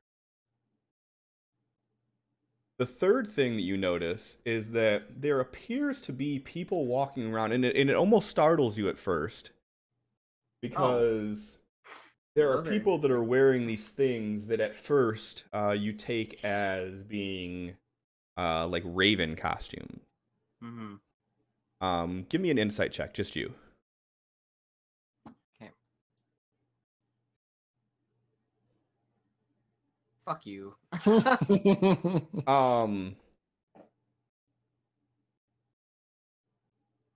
Yeah, so I mean you know that it's not of the Raven Queen, but it freaks you out nonetheless that it looks like these people dressed like Raven are walking around. Do they seem to be patrolling? They're not. You noticed a few of them talking to the Royal Guards at the gate. And as you walk by, you notice that there are more of them just inside the city walls, and they appear to be looking at people. Oh. Okay. Well, after seeing that, I'm definitely going to place a hand on Vardrak's shoulder and cast invisibility on both of us. And mind you that Vardrak hasn't seen any of this. Yep. And I will whisper to him, mind yourself. Keep close. There are eyes watching it. All right, but how am I going to see you?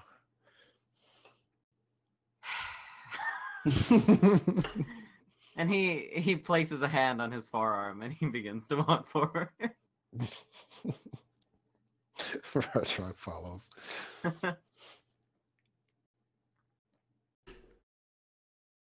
So you're just gonna basically guide him towards where the giants were at? Okay.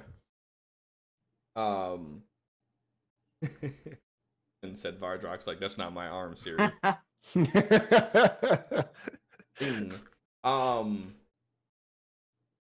So as you guys are walking, moving through the Bangles, you see that as you're approaching like the west side of the city, and moving in towards the south, that it's more of the same. The Bangles have been pretty much dismantled. A lot of the the wood piles are a couple hundred yards out. There's these huge pyres of fire just burning. Vardrak, you actually see these people now in this black costume, talking to some of the laborers, and then some more in the city as you guys pass by the southwestern exit. Go ahead and give me an insight check. Can I assist? No. Okay. So you would know of stories of what these masks are for. And you would know that these are usually the things that people would wear, doctors specifically, when there's been instances of plagues.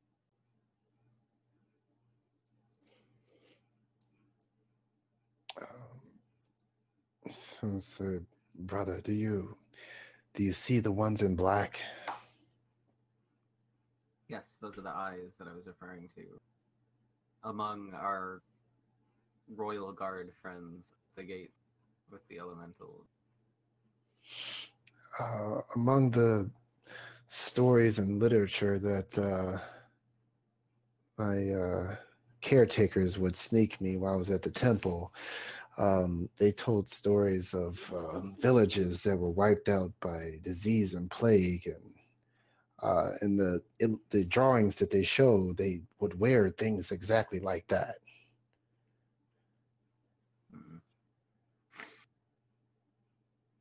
Perhaps this is divine intervention. Completely unrelated. Can both of you guys give me Constitution? Doubt.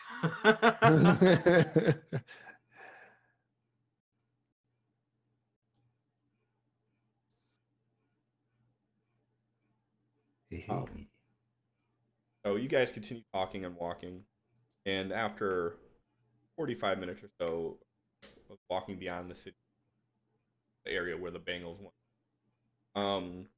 you start encroaching on where the Giants were camped out at. And the first thing that you guys notice is Balavar flying around the campsite. Like only about 4 feet off the ground, and he's like, can't make out what he's saying, but you can hear his voice. And you see one of the Giants, almost like a child, like clapping as he's spinning in circles following him. You can't see it, but you can most definitely sense that there is a facepalm happening. You just hear a disembodied.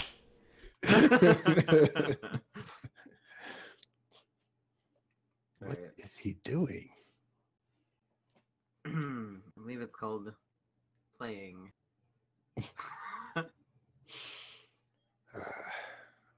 Well, we should cease this playing and get moving. Should. As you guys are approaching, you see Balavar just fall from the sky and hit the ground. And as he does, these wings, they almost look like wilted flowers. They wilt up quickly, and then they fall off him. Aww. Wow, that's like the saddest thing ever, Cliff. I know. You're welcome. You monster. Just so you know, my spell is about to wear off.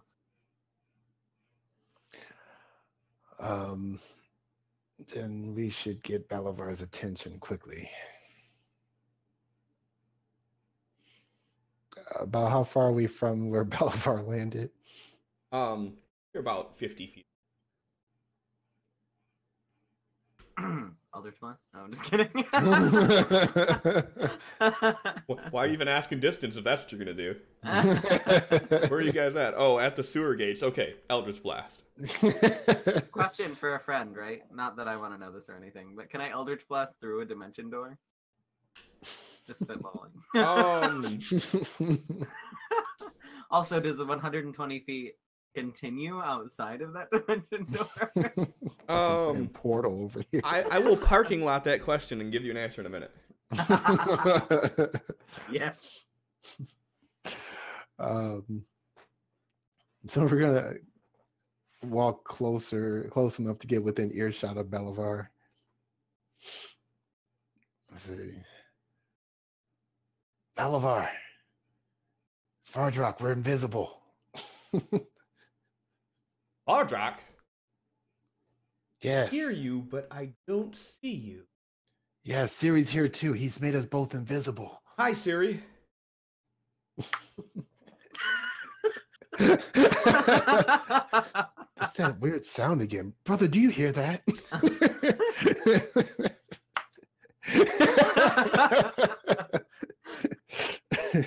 Brother, I have bad news to tell you. What? You two have misplaced. Well, you remembered how to do it before. Perhaps you'll remember how to do it again. Let me try. He stands up, he jumps, and he belly flops back onto the ground. Okay. Well, I'm sure Siri will figure out a spell to make that happen again. Right, Siri? I think he said yes. I can't see him. I think that's what that sound is. Brother, I still don't see you. Hey, friends, help me look for my other friends. Oh, Balvar, we're going to become visible soon. But are your giant friends ready to help us? Kill everyone, yeah. Not kill everyone, kill Justice Maker specifically.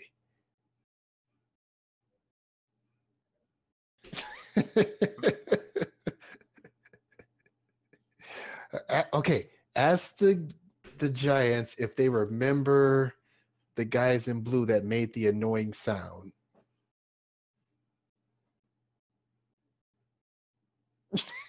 I don't feel like you asked them. Hey, friends.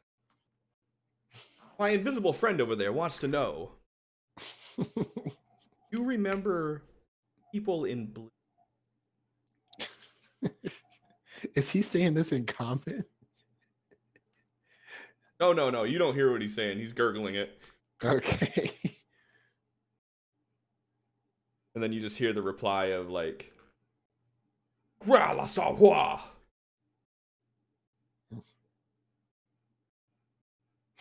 Think they're ready to kill everyone.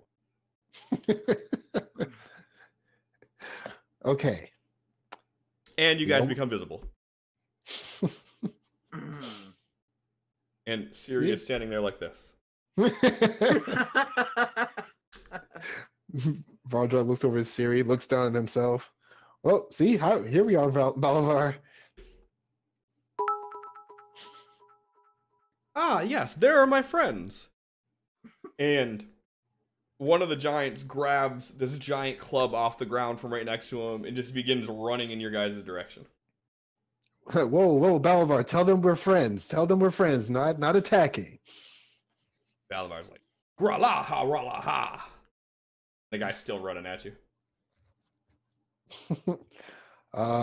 Fantasy Ground College, thank you so much for the 100 biddies. How are you doing tonight? Balavar, I don't want to fight our friends. And Balavar finally comes running up and he's like, trying to get between you guys, like, whoa, hold on. And the giant stops. He's like looking over Balavar, like at you. And you just hear this exchange of just like, la ha ha. What Lugralaga ha rahala ha. Ramila hamusu. Finally, after a minute, like he lowers his weapon, but he's still just like looking like disappointed. I think that they're ready. Okay, Balvar. We're not killing everyone because we're trying to get most of the elves on our side. A lot of those words that you just said, there's no actual translation.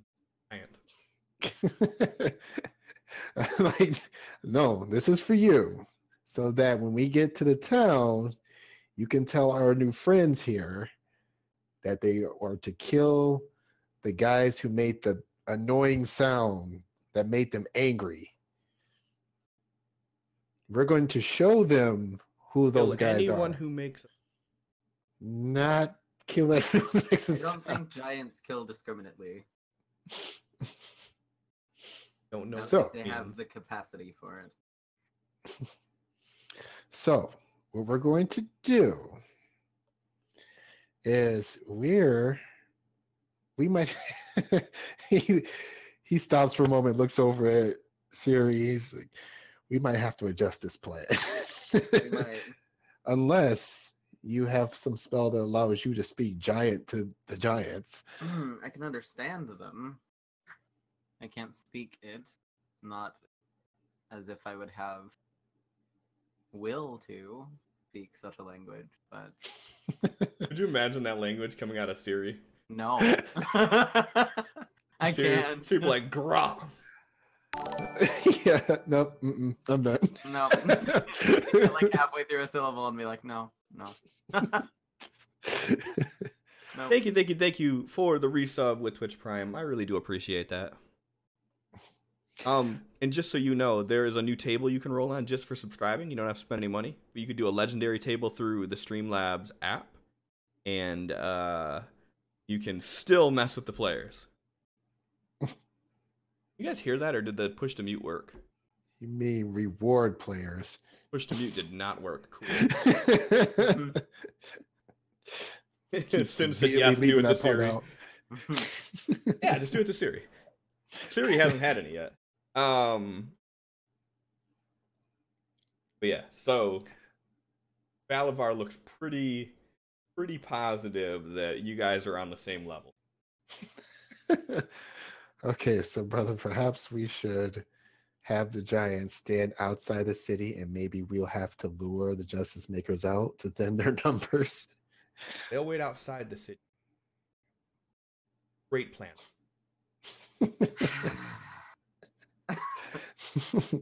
Balavar. He's already Just- explaining this in Giant to the Giants. Balavar. Justice makers. Hold on 1 second. I'm trying to explain the plan to them. No. Adults are talking, okay? Adults are talking. Justice makers. Remember the one, that broke your weapon? Remember him? What was he? You still need to get that. Okay, and it was a justice maker that broke that weapon, right? So we're going to kill justice makers. All the L. I feel like you're purposely not hearing me right now. No, I hear you loud and clear, brother. This is a great plan. So when I say justice makers, you keep saying everyone. You said everyone. You're not making a whole lot of sense right now. Are you feeling all right? Balavar, you ever had minions before? Do you... Just humor me for a second. Would it be in your interest to have someone who does things for you? Maybe someone to sharpen your weapons, maybe someone to buy you sandwiches, maybe someone to find things for you to hit. Now, if we were to kill everyone, follow me here, if we were to kill everyone, who would do that for you?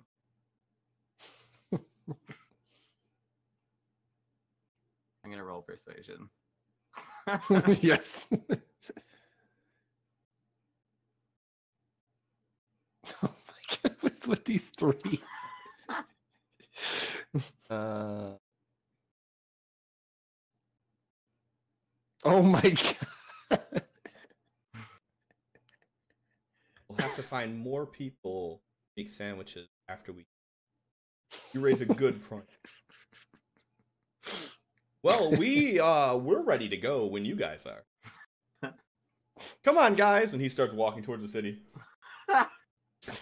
followed by 3 hill giants. Trucks He looks over to Vardrock and he says, well, on the bright side, if they kill everyone, we don't have to worry about the Mages Guild. Oh no.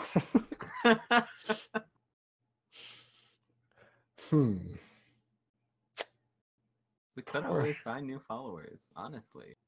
There are more cities. Yes, but think about how much power we would have by owning the capital city. You see, brother, you underestimate the resilience of humans and elves. There's a lot of them. Oh, I know. And especially elves. They live for a long time. By the way, Vardrock and Siri are walking as they're talking. You're not letting Balavar out of the sight. Something, perhaps, instead of the quick short-term game, where we gain followers who may perhaps hold vendettas or plan mutiny or an overthrow of our leadership eventually, we raise followers of our own in a world where they know this is everyday life. And then, who is there to rebel?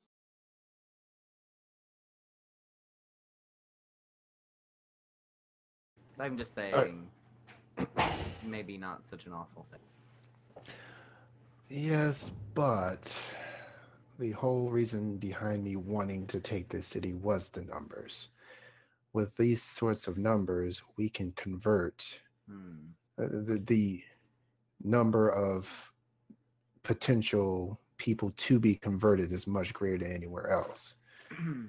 We can get the Dark Lady more of her power back. You see, brother, these races, they really are resilient. And even if Balavar says they will indeed kill them all, I can almost promise you that they will miss a few. And those few that they miss,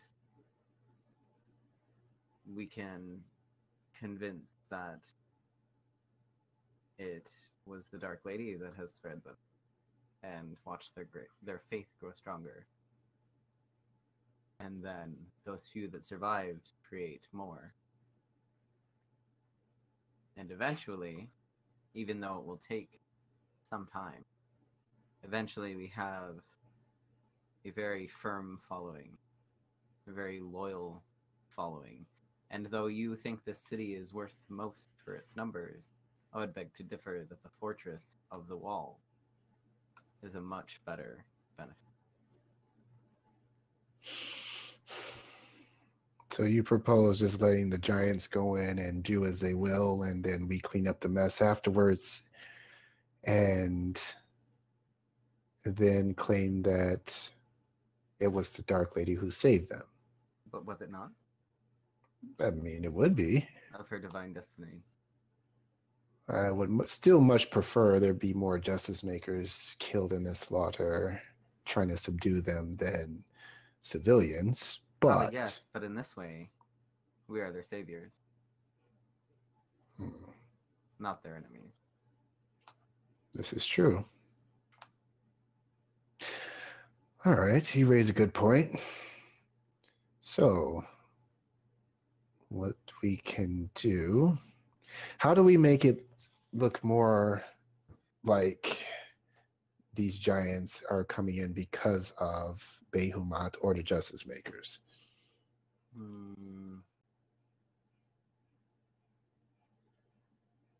Well, the best way would be to not be seen with them.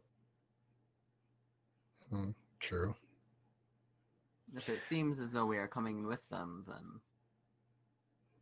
So we have Balavar lead them to the gates, and then once they're inside, let them wreak a little carnage.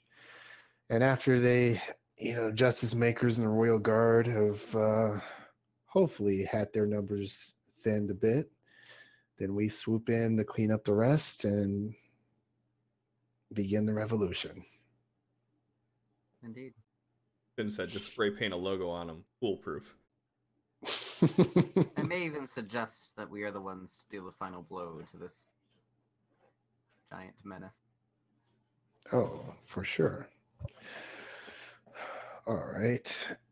So, it's all about painting pictures. Of course. Vardrak's going to walk up closer to Balavar. Okay, Balavar, once we get to the tree line.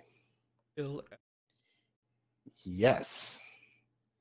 But you stop. You do not go beyond the trees. You're going to stay back with me and Siri. We're going to let them go and kill everyone. But I thought the plan was for us all. Right. But we're going to have to stop and go and get everyone else so that everyone else can have just as much fun as we are going to have. We need Reyna, don't we? Yes. You want Reyna to miss out on all this? Well, all the tell glory? them to wait until we get everyone. No, because you let them go ahead and get started, because once we jump in, there's not going to be much fun for them. But if we take too long, there will be no fun for us. Oh, there'll be plenty. You've seen the number of people here. And those annoying Justice Makers and Royal Guard and all that, they take a little bit longer to smash, so we'll have plenty left. What if I go with them get everybody else and all meet by that lovely sandwich shop? Well, for one, no one knows where a sandwich shop is but you, it seems. And two, I think this is the best plan for us. I think this is. He's So going I'll see you guys at the sandwich I'm gonna roll persuasion. shop. So you are a very stubborn Balavar.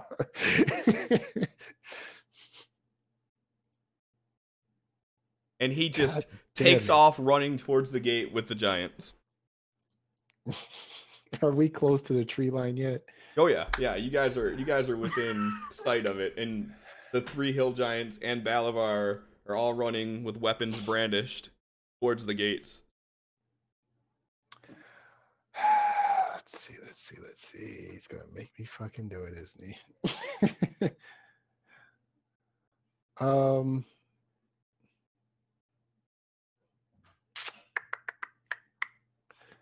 Let's see. Trying to think of what is. All right. Vardrak is CSE. Do we have a map where we're targetable?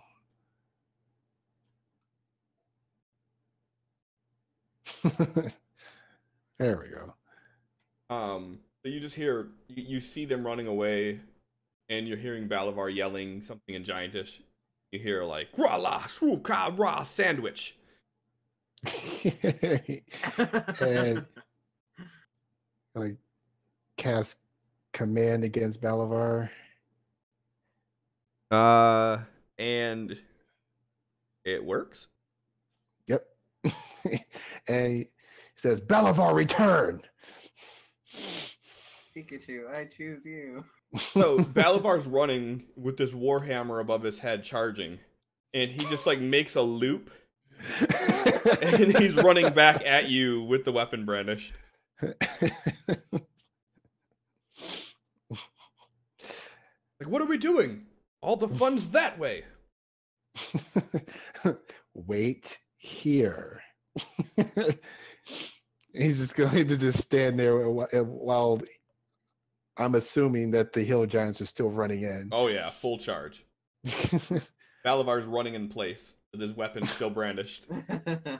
All right, Balavar, help us go get the others, and let's get back before they take all the fun. All right, let's go. He starts heading toward around the outside. He's following you while like jogging, like he's like jogging in place almost, just like you guys are at a walking pace, and he's trying to run but can't.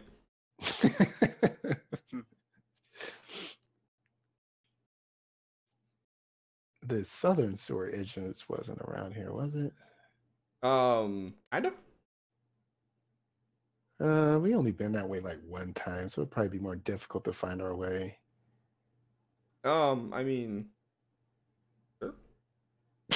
It's on the map as a POI. I assume you guys know where it is. All right, let's see here. And you could do an insight check to see if you remember.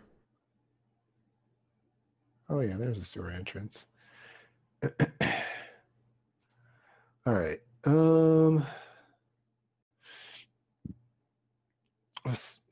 Siri was with us at that time, right?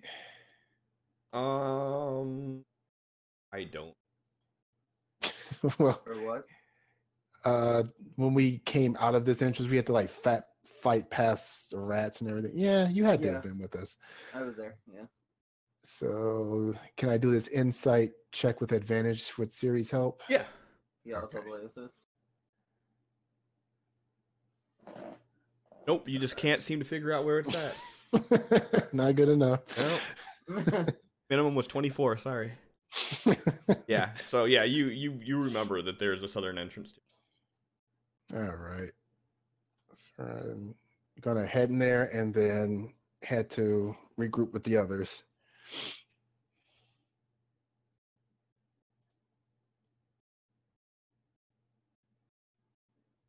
This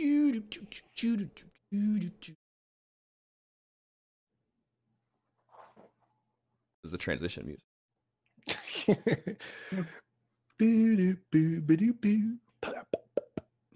Ba-da-ba-ba-da-ba-ba-ba. Where the fuck are you guys at? Where you at? There you is. Give me 1 second. If you guys want to conspire while I'm gone, I'll be right back.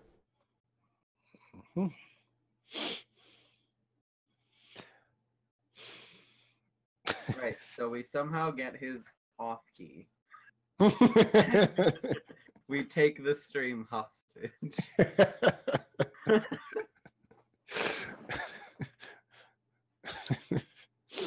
We roll Durian or you don't get your stream back.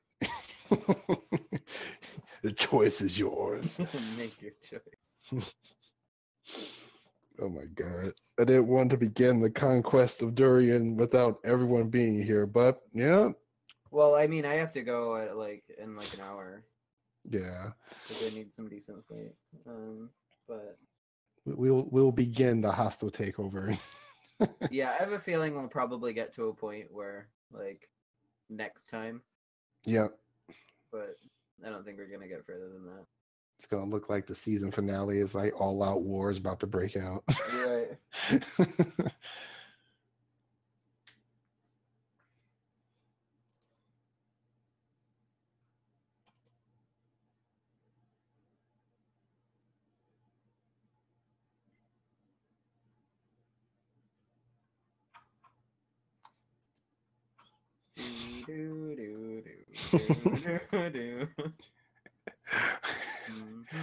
We're gonna come running into the town with everyone running around and screaming, like, "Oh my God! Look what Behemoth has done! He has summoned hill giants to wreck the entire city. What a cruel god! One would wonder why one would even ever follow him at all." Handing out pamphlets for Tiamat.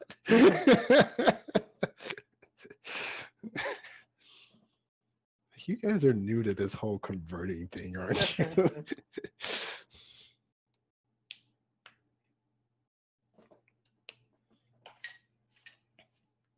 Oh, these poor people of this poor city who have been so slighted by the god that they follow. Oh, sorry, God's back. Hey, Cliff. Why would your god not save you from this? Balavar looks to you, Siri, and he's like, "Hey, Siri. What do you call a goblin who just crawled out of a beholder's mouth?" Worthless. "A spit gob." You said to humor you. Siri just keeps walking. Just complete poker face. Nothing. You get nothing out of me. So you guys make it to where everybody else is.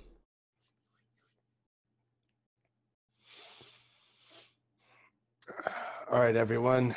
Viva la revolution! The hill giants are above us right now, wreaking absolute havoc. We are going to go in and we are going to save the day. In the name of Tiamat. So everyone, be at your best, be at your ready, and stick together because this is going to be a long one. That's what she said. So he's going to give everyone time to get their shit and get ready to move out. Oh yeah, so everybody, immediately starts packing up. Like, they're pumped. Like, they're excited.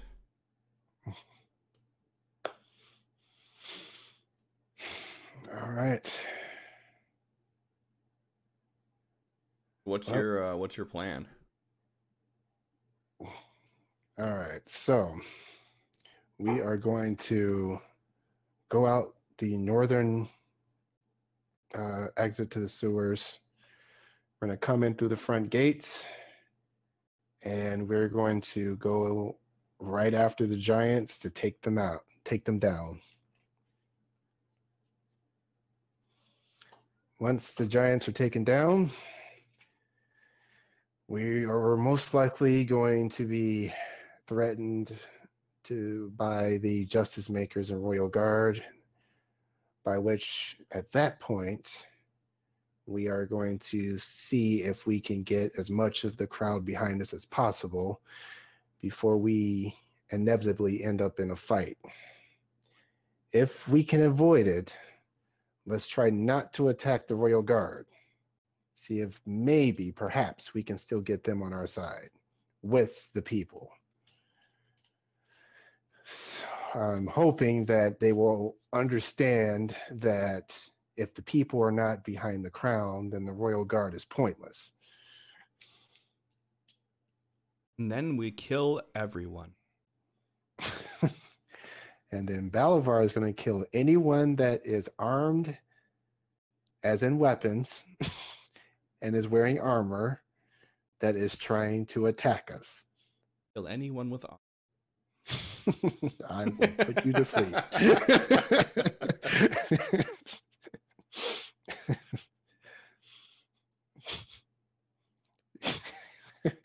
He leans over to Siri. Be ready in case he stops cooperating.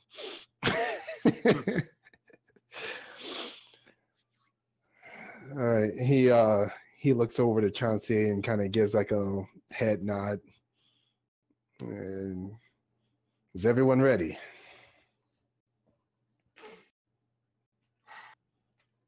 Ready. Let's move out.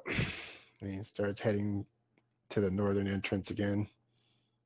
All right, this time everybody following you. You guys are heading out towards the northern entrance. Do you have any sort of battle hype or anything that you're gonna get everybody going with? Left. Huh? Left. Right. As they're walking, he's like, we started out as no one, as strangers. Then we became criminals. Then we became fugitives. But after today, we will be rulers. We won't have to worry about some small little home to claim as just one house. And he looks at Kavaktan. It is a nice house, but It's my house. We will have all the houses. And we're going to show these people that there is another way, a better way with Tiamat. And they will not have to be conquered when they willingly side with us. And those who still insist on opposing us, well, we'll deal with them.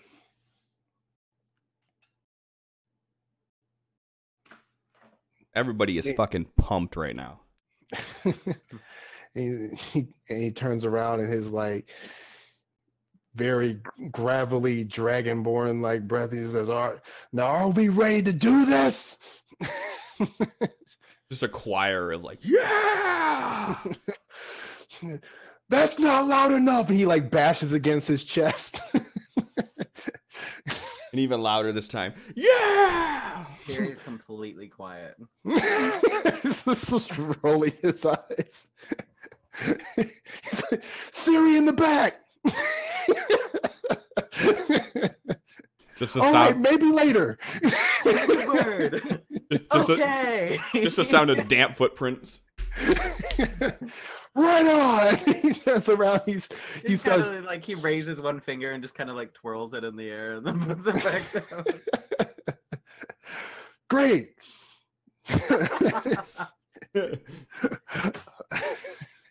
So you guys make it out into the open field. And what's your plan now? Are you gonna like trying to go to that southern exit or entrance where they were at, or? Nope. He is turned his walk into a jog as he's hyped everybody up, and he's going to lead them through the front entrance, and he's going to start heading towards the middle of town and start looking for any like where the noise and commotion is coming from. Okay. You're just gonna run through the gates? Yeah. Okay. Is the guard still posted up there, or have they? So there are no guards, but the 2 elemental are still there. Okay.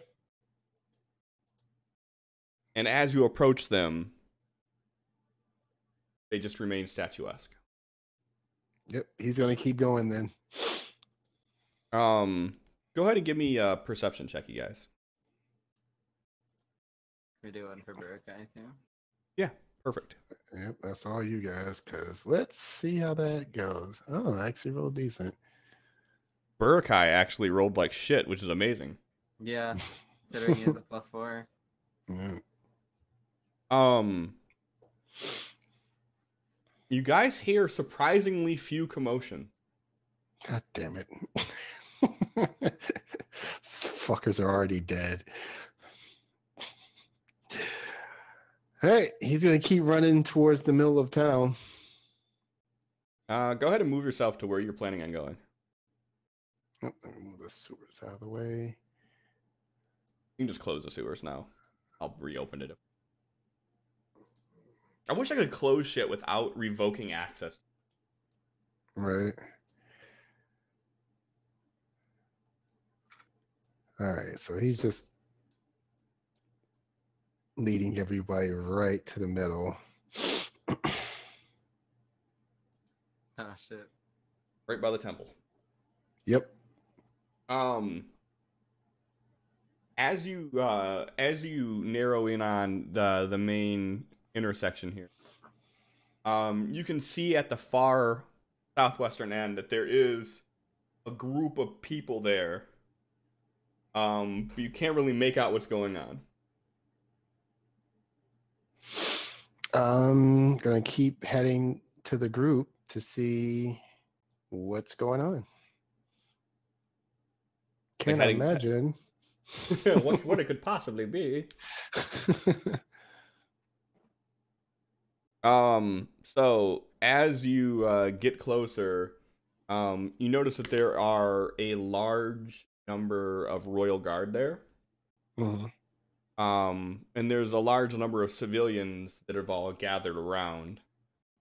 And as you push even closer through and get like mingling with the crowd, you notice on the ground there is 2 dead royal guards, 3 dead hill giants.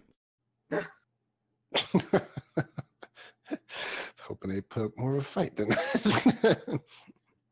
And you notice Royal Guards have that... blue sashes? What's that? Do the Royal Guards have blue sashes?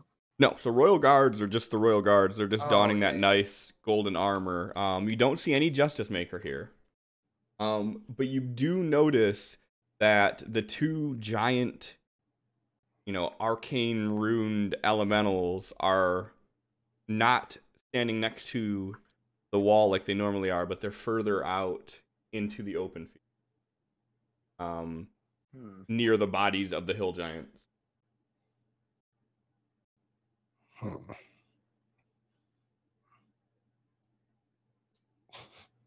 Well, so about how many people are gathered about here? Like everybody total? I mean, like civilians and Royal Guard and everything together? Yeah. You have about 50 people here.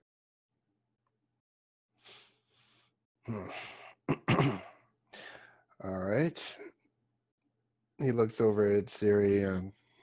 Well, that was a potential outcome. So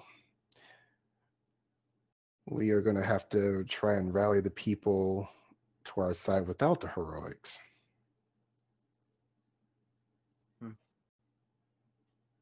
Well, lead the way.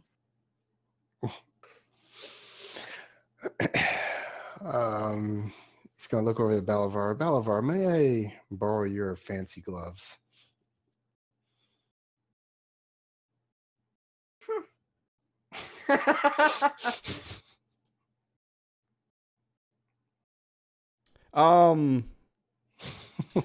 Hey, Thank you for pantomiming perfectly what Siri does in that very moment.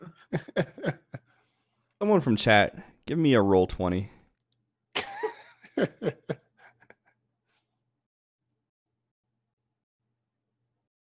Exclamation point roll space 20. 8. Bolivar pulls the gloves out of his bag,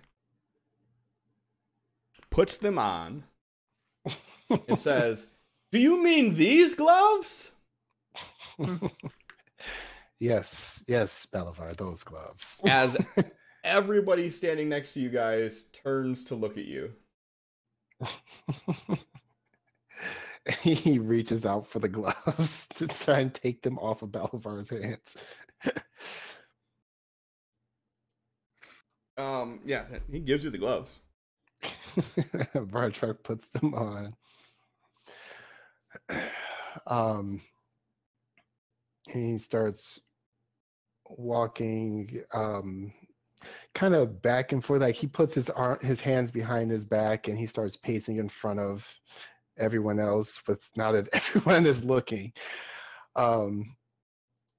He says, by now you all know who we are. And by now you've seen not only what we're capable of, but you know what we offer. I know you've heard the whispers and your neighbors talking amongst each other. The things that we've done to try to liberate you from the clutches of the Bahamut followers. A religion that you never asked for or had a choice in. What we're looking to do is get you all to join us and help us to reform Durian the way that you, the citizens, would like to see it done. You've been relying on a leader who has been so disconnected. Most of you have never even seen what she looks like. And if you've heard the rumors, they are true. She is dead. The throne sits vacant. But what I want to offer is that you all choose me as your new leader. Let me show you another way. Let me give you choices in who you worship and how you worship. Reform the laws of Durian to suit your needs, not make things better for elves that believe themselves better than you. Let's change Durian to something, a place where families don't get ripped apart and thrown into the diamond pits for breaking laws of a god that you don't even believe in.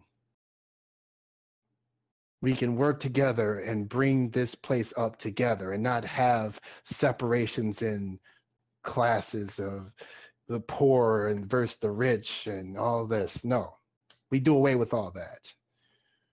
We bring all the people that have been thrown into the diamond pits, we free them and give them new trials, give them a chance with laws that you have chosen. We can reunite families. How many of you have lost brothers, sisters, mothers, fathers, sons, daughters to laws that you never got a chance to choose to believe in? A faith that you have no faith in. How many? And he looks around and waits to see if anyone responds. Try to give me two things: a perception check and a performance check. Siri, you can go ahead and do a perception check for your.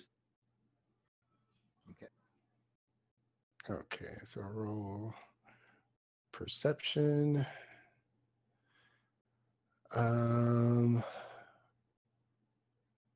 Performance or well, it wouldn't be deception because it's being the truth, but persuasion maybe? I don't know. I think this is a performance. You're in front of a crowd, like pacing back and forth. Okay. Like, it doesn't seem like an intimate, like, one-on-one, like, trying to persuade somebody. This seems like you're like, bruh. All right. Oh, can I re-roll that?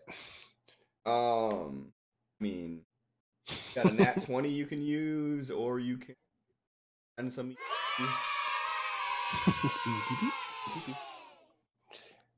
Let's see. You spend 2 PP and reroll. This nat 20 might even be worth it.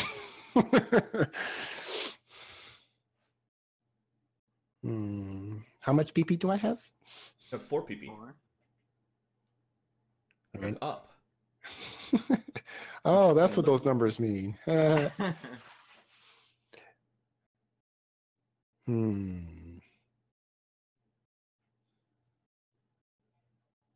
know what? I'm going to use that nat 20. And your performance, right? Yes. She. Like, he's putting everything on the line. There's no better way to fucking use it. I'm performing like a motherfucker. So, what you notice is you have an overwhelmingly large number of people that are like, yeah, and they're like with you on this shit, right? Mm-hmm. You also notice that there is a large gathering of Royal Guard. Mm-hmm. And through the crowd walking directly towards you, you see the guard captain. Mm-hmm. In addition to that, Siri, you also notice not Vardrak. He is way too into this performance right now. But Siri, you notice that there are a large number of black birds all over the nearby buildings. Damn, Cliff, I thought you were going to tell me something new. Thought we was boys. A large number. Blackbird. One may even say they were ravens. Oh, really? Not crow. Not crow. So, with that, unless Siri's going to do something, I would like to keep an eye out specifically for Bedkey. Okay. You do not see him anywhere. Okay. Well, if we're right in this square, right? We're where we are on the map? No. So you guys are like down here. Okay. You guys are like down. Okay. Give me 10 minutes. Oh no! You moved her right when I went to grab her, and I grabbed the map and dragged it off the screen. You don't need that shit. So what were you gonna say now? I'm sorry. Oh, that was just my question. I'm good. So Vardrak, with seeing the captain come, says, "Oh, good. Here comes the Royal Guard captain now. Perhaps he would like to engage in peaceful conversation to provide the people with what they want." And he's just kind of like looking the guy in the eyes, like he's trying to convey that he's talking to him. He like kind of nudges his way through the crowd, and he comes walking out. That was some speech. Now, if only most of it weren't lies. Oh, well, the people have seen what I do, me and my family. We've helped them every chance that we can. They've seen your pictures on the wanted poster for the slaying of justice makers and the slaying of Royal Guard. Yes, they've seen us resist your tyranny. Tyranny? And we are trying to change that. They've seen plenty of wanted posters of their family that have been ripped from them by laws that they do not agree with. And because we resist, you put our faces up there too. Well, I'm here to say no more. Now, either you can engage in conversation and how we can work together, or you can continue trying to make me look like a liar when the people behind you know the truth already. I do not have to make you look like a liar, as you've already done that yourself. Do you insinuate that your people would cheer for deception? Do you insinuate that your citizens would cheer for evil? No, I'm insinuating that they cheered for an excellent speech from your friend. But the only problem is, A, no one has been sent the diamond mines of breaking Behemoth law. The diamond mines are reserved exclusively for the Queen's punishment by trial in center court. Secondly, you spew that the Queen is dead, yet Queen herself plans on addressing these wonderful citizens tomorrow. And here we go again.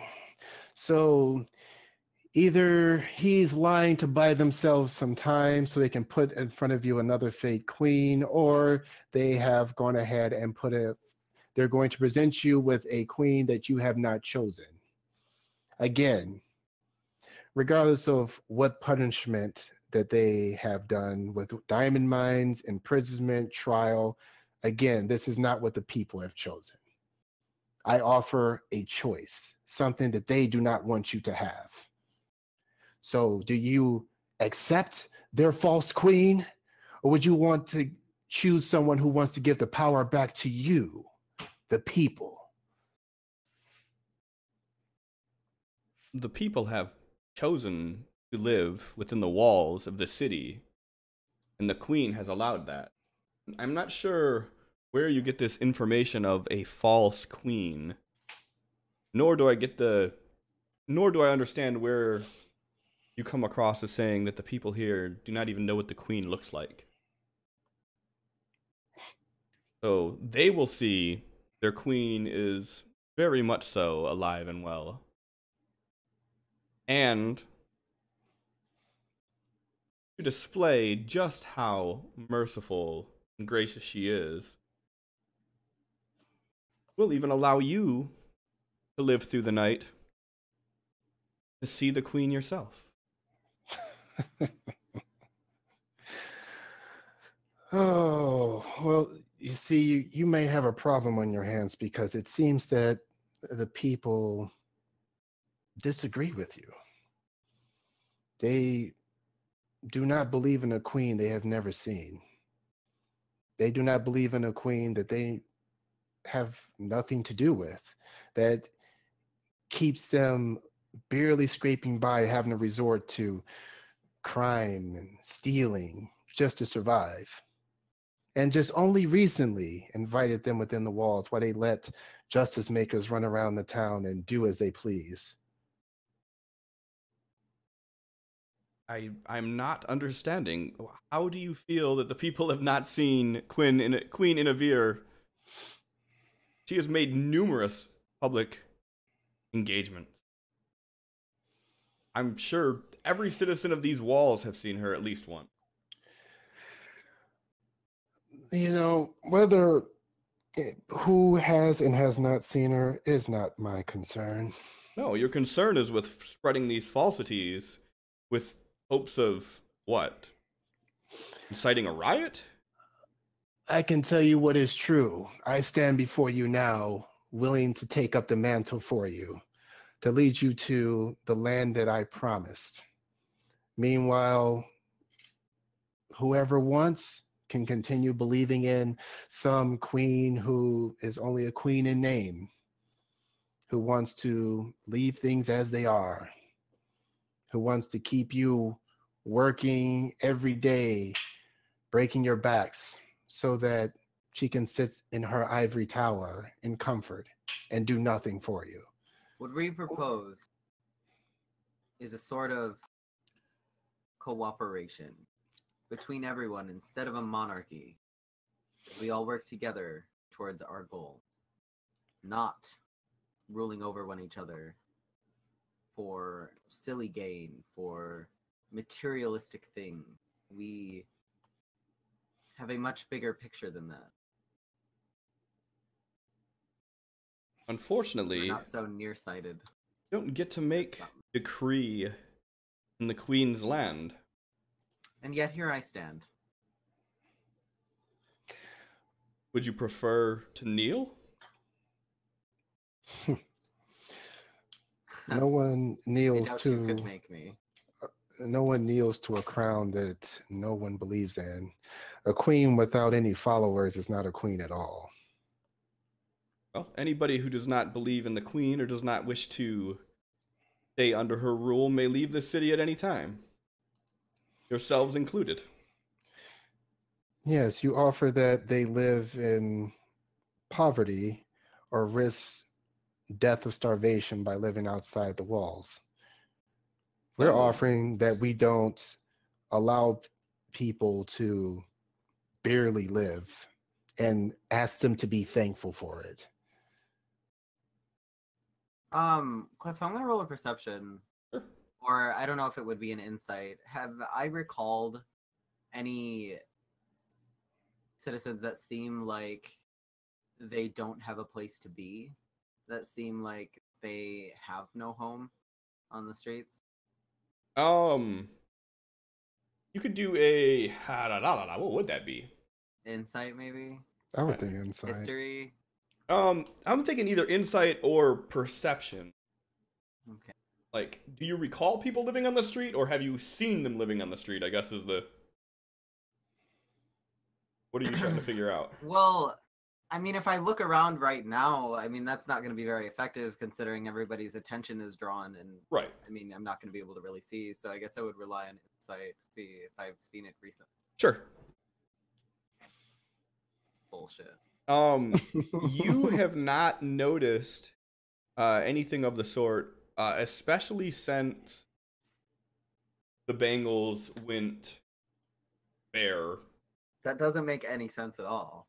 Though, like, logistically, I think Siri is smart enough to know that less houses doesn't mean less people.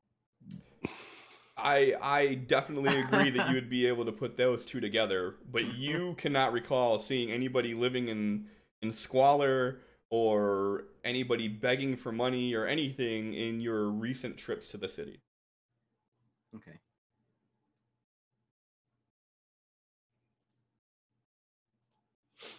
Does the inner city population seem to have grown?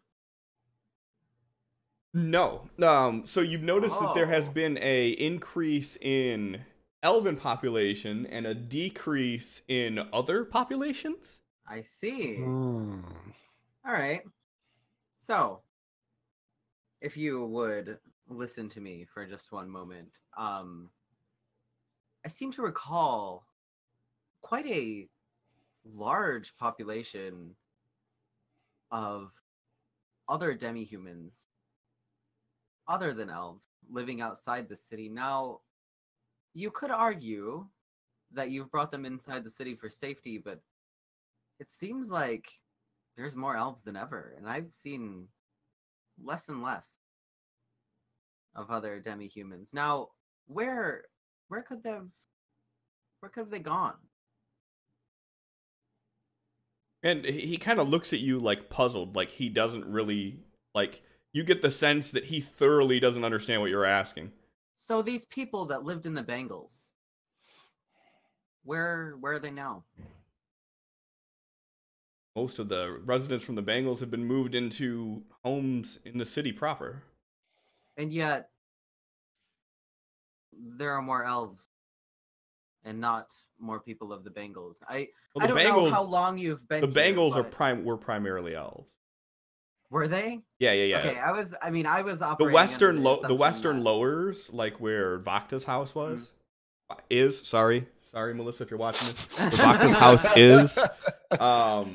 that's where most of your quote-unquote lesser beings were at. Right, but they do seem to be like less in population. Oh, for sure they do, but it's not from the Bangles. Just a Okay. point of clarity, yeah. Okay. I don't seem to recall any demi-humans that are not elves moving out of the city recently. We've been here for a little bit. Where would you propose that they have gone, or were they forcefully moved? And again, he's still looking at you with this like look of sheer confusion to the question. I'm not sure what you're asking. No one has been removed from the city.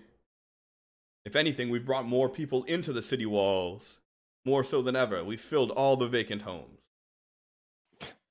And what took you so long? Why now? As soon as we came around, that's when you decided to try to fix your image. But for years and probably centuries, you've had these people living outside of the walls.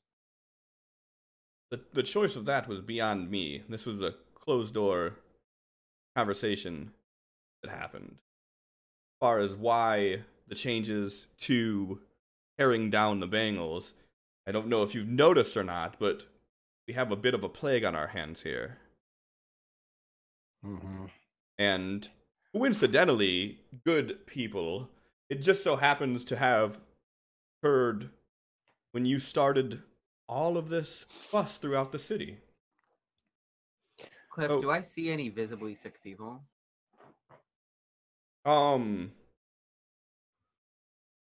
That was that perception. Yep, I gotcha.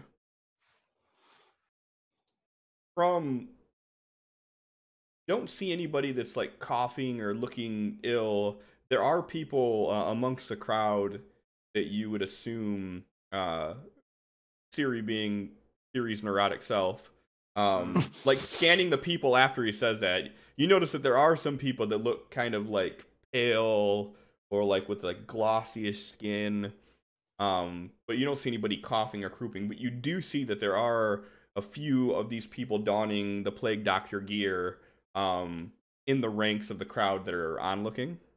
All right. I would like to use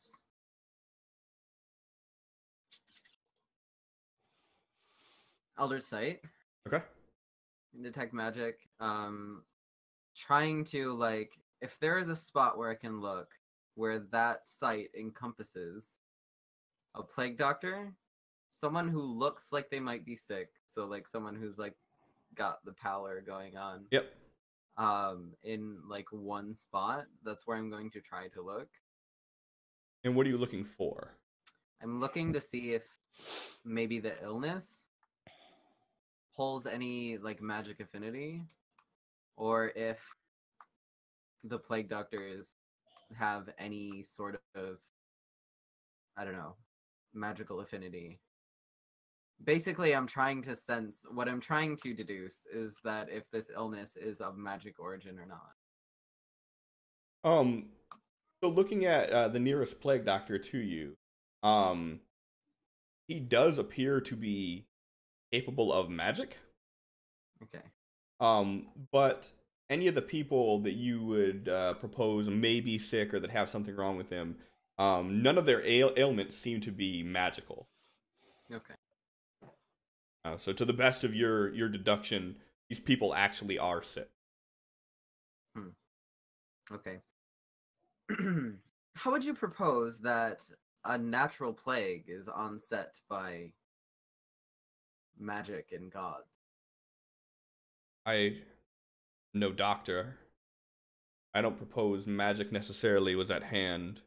Yet we you have blame this on us. Yes. How could we be outsiders at fault for a natural plague? Could have brought it with you. None of us are sick. Doesn't mean you can't carry. You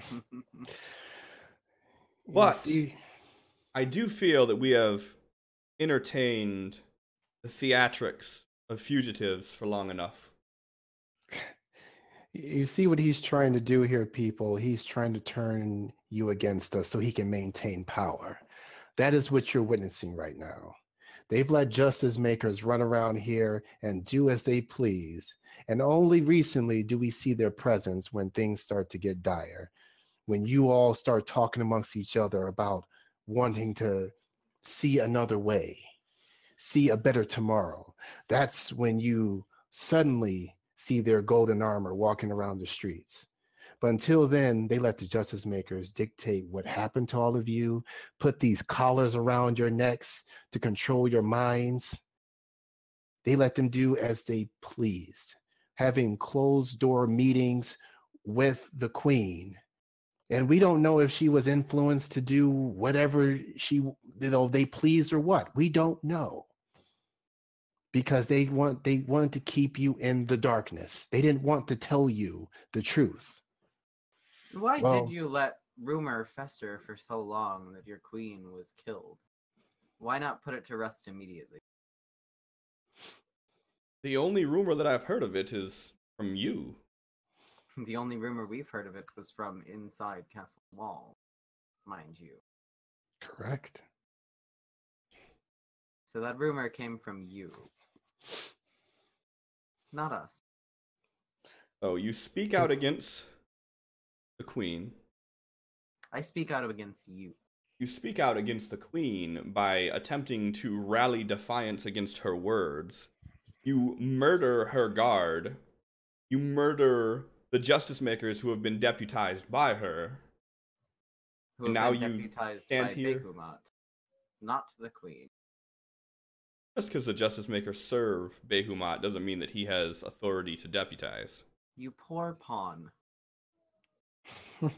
Things are in motion. Things are in motion. Guards at arm. And you see all the royal guards that are there brandish their weapons. Now, Now, if I could. Go ahead. No, I'm good. If they're not charging, I'm not doing anything, but I am going to ready an action. I would like to be prepared to shoot an Eldritch Blast. Okay. Very prepared. If they were to rush at forward. whom? At whom? Yeah. The captain. At specifically him or like anybody that comes near you? Specifically the captain. Okay. and John, Untouched 29 says that he likes your. Oh, Joe's in here. So yeah, so okay. Druck's gonna say, yeah, you see this? They want to hold you down by fear, but the problem is that we are not afraid. We will stand up and fight for you, but only if you act with us. So now is the time. March with us. We will march right up to the doors, and I will show you. Your martyrism will only get these people yours. Killed. No. Anyone who marches with me will be under my protection. And yet you are the one who would be doing the killing. Yes, if I must kill to maintain order, I shall. And I assure you, the very people you protect. I assure you, we do not have enough cells for all of you. Do you hear this, people? Yes, do you hear this, people? I am not here to make friends. The very guards that swear to protect you threaten to kill you. I swear to protect the queen and uphold her law. And if anybody within these walls wishes to defy that, they may meet the end of the sword the same as anyone else. Then we all see where your priorities lie. Correct, within the loyalty of the queen. It is for one person. Correct. Who says that they are above everyone else because they say. A queen that has been here and supported these people for more than 10,000 years, who helped to build these city walls herself. Seems do not speak like you know of the queen. You assume these falsehoods, assume that she does not speak to her people, assume her death even. The death again, that you had a personal that meeting. Rumor came from within inside castle walls, from within your guard. So from me. /OOC. It was totally this dude who told you guys. Yeah. Like this specific guy. Yeah. So This man has told us himself that the queen was slain by a dwarf that the justice makers had tortured and wanted his revenge against them. He snuck in, he killed the queen, and he got out, and the royal guard had no leads to find him. Oh, they might have had some leads that they claimed that they did not share, but did not apprehend the dwarf either. He They've begins to killed chuckle. the people of this city before, and they will do it again and again. When He starts to like chuckle, and he's like, "So you expect these people to believe that a single man broke into the castle and killed the queen undetected?" Well, you seem to do whatever she says without any thought of who might be controlling her. And yet this dwarf remains a wanted man, and you haven't caught him yet. Strange. So between Vardrak and Siri, can they roll a persuasion for the crowd with the advantage? Oh yeah, by all means you can. What's your bonus on that, John? Yours is probably higher. I have a +5. Okay, yeah, you should roll it. With advantage? Yep, with advantage. Damn. Yeah, I mean, so you guys can clearly see that, I mean, you do have people behind you. It's not everybody, but you do have people behind you. Bear in mind that there are a large number of royal guards here as well. Uh-huh. So people, stand with us, those who want another way. And let me show you that there is more than just these false teachings of Behumat. Behumat that tells you that other gods like Tiamat are evil. But of course, evil always wants to seem like it's your friend and make it looks like everything else is evil. Barakai is going to start like bunching up. He looks like he's readying a breath attack if they were to move forward. Okay. And Vardrak is just gesturing for people who believe him to come and stand with them. Yeah, I mean, so you're seeing people like rallying, like that are looking to agree, and you also see the annoyance on the captain's face. These people see through your lies. Are you going to kill them just because see through? You're going to kill them just because they don't want to listen to you and your lies? I will kill anyone who defies the queen. Now, I offered you a chance to meet with her tomorrow when she addresses the city. You could choose to take that offer, camp yourself out in the cells for the night, or you can continue to attempt to incite this riot, and me and my men will do whatever is necessary to uphold the queen's word. I can assure you I don't make a very good prisoner. I think it'd be better if we go see the queen now and get this all straightened out. What say all of you? And you got people that are like, yeah, but Siri's like raising his arms like, come on. Again, you do not make the rules here. You abide by them, so you can choose. See her tomorrow.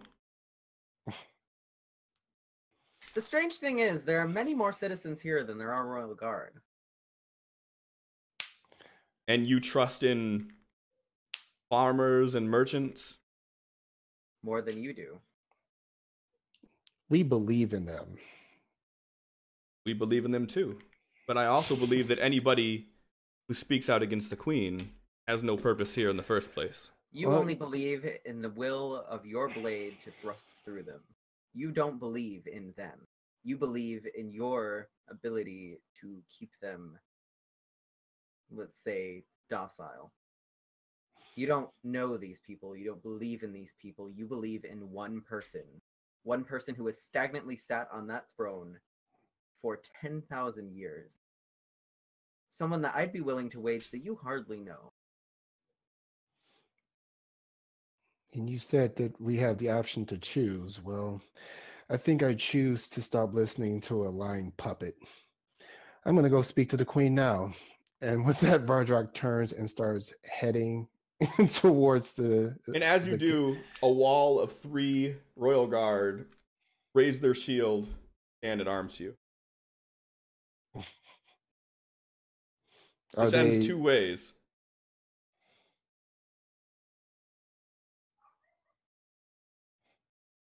Either you surrender, wait out in the cell until tomorrow, or you can go through all of us. Well, for someone that has threatened these people with violence and death or imprisonment for those who would fit in the cells, I think I choose to go through you to defend their honor. Roll for initiative. Let's see here. I don't know if we'll have time, but that's okay. Quick reminder, I do have to go soon. Yeah, I was gonna say.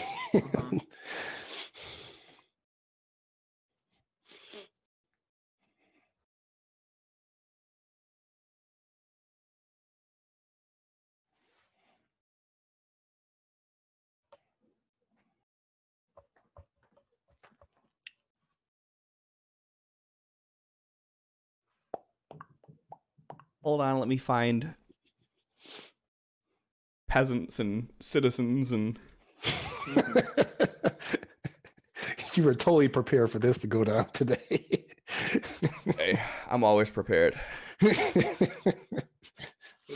Revolution. Right. It's like, oh, okay, so what's today? More whorehouses? Oh, a full-blown revolution. Okay. Let me just crunch some numbers. We put you through so much shit, Cliff. I mean, it is what it is. These sessions are so all over the place. And filler episode. Right. And full-blown revolution. Okay. Then next week, truth or dare. What? How? Somehow in the middle of all of this. Yeah.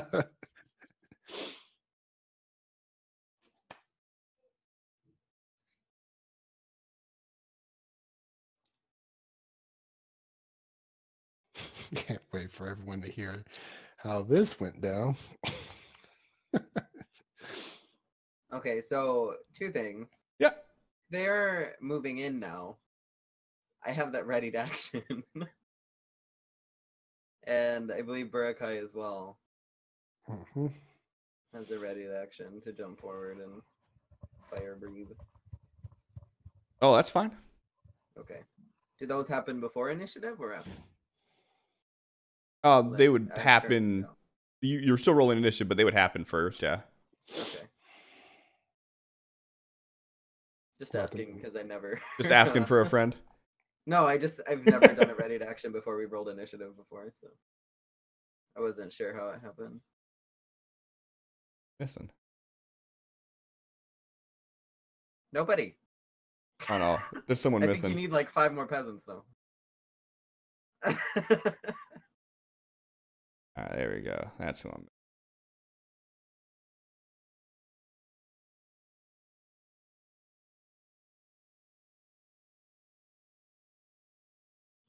And those commoners are red to us currently. Oh yeah. We'll change that. So these guys are gonna be.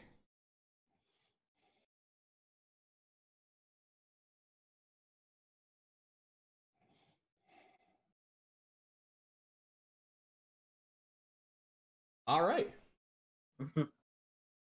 I'll put notes that you're gonna do your ready to action. We'll do that all in one combat session. Okay. Was the captain denoted like in his token, or is he just one of the royal guard? Oh no, I don't have him on there yet. Okay. I don't have a token for him. Okay, well, I just wanted to make sure that you had something for me to hit. So. Oh yeah. There'll definitely be something for you to hit. So yeah. So unfortunately, That's what we're gonna have to call it for the night on this session. Nice cliffhanger. Oh! Yeah. TM. So that's what I wanted to call my followers, actually. My like subscribers. Wow. I liked it, but it's corny. I have No, branding. fucking do it, dude. It fits. When have you not done something because it was too corny? That's very true. That is a very. I believe that's the laws that I operate by, actually. Yeah. Yeah. So thanks to everybody that popped in here. I appreciate it. I think what I'm gonna do.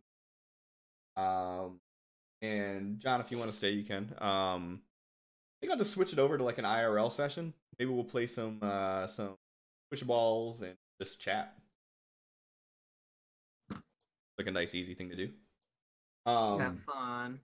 See you guys next time. And thanks for popping in. I love you and miss you already. Oh. Oh wait, before you go. Wait. Oh. One for C. Two for Vardrak. Vardrak gets the... Yeah, see, I could have taken the tie, but I cheered for you, John. Oh, thank you. John, do you want to cheer for him and tie it up? I think that one cheer was for me.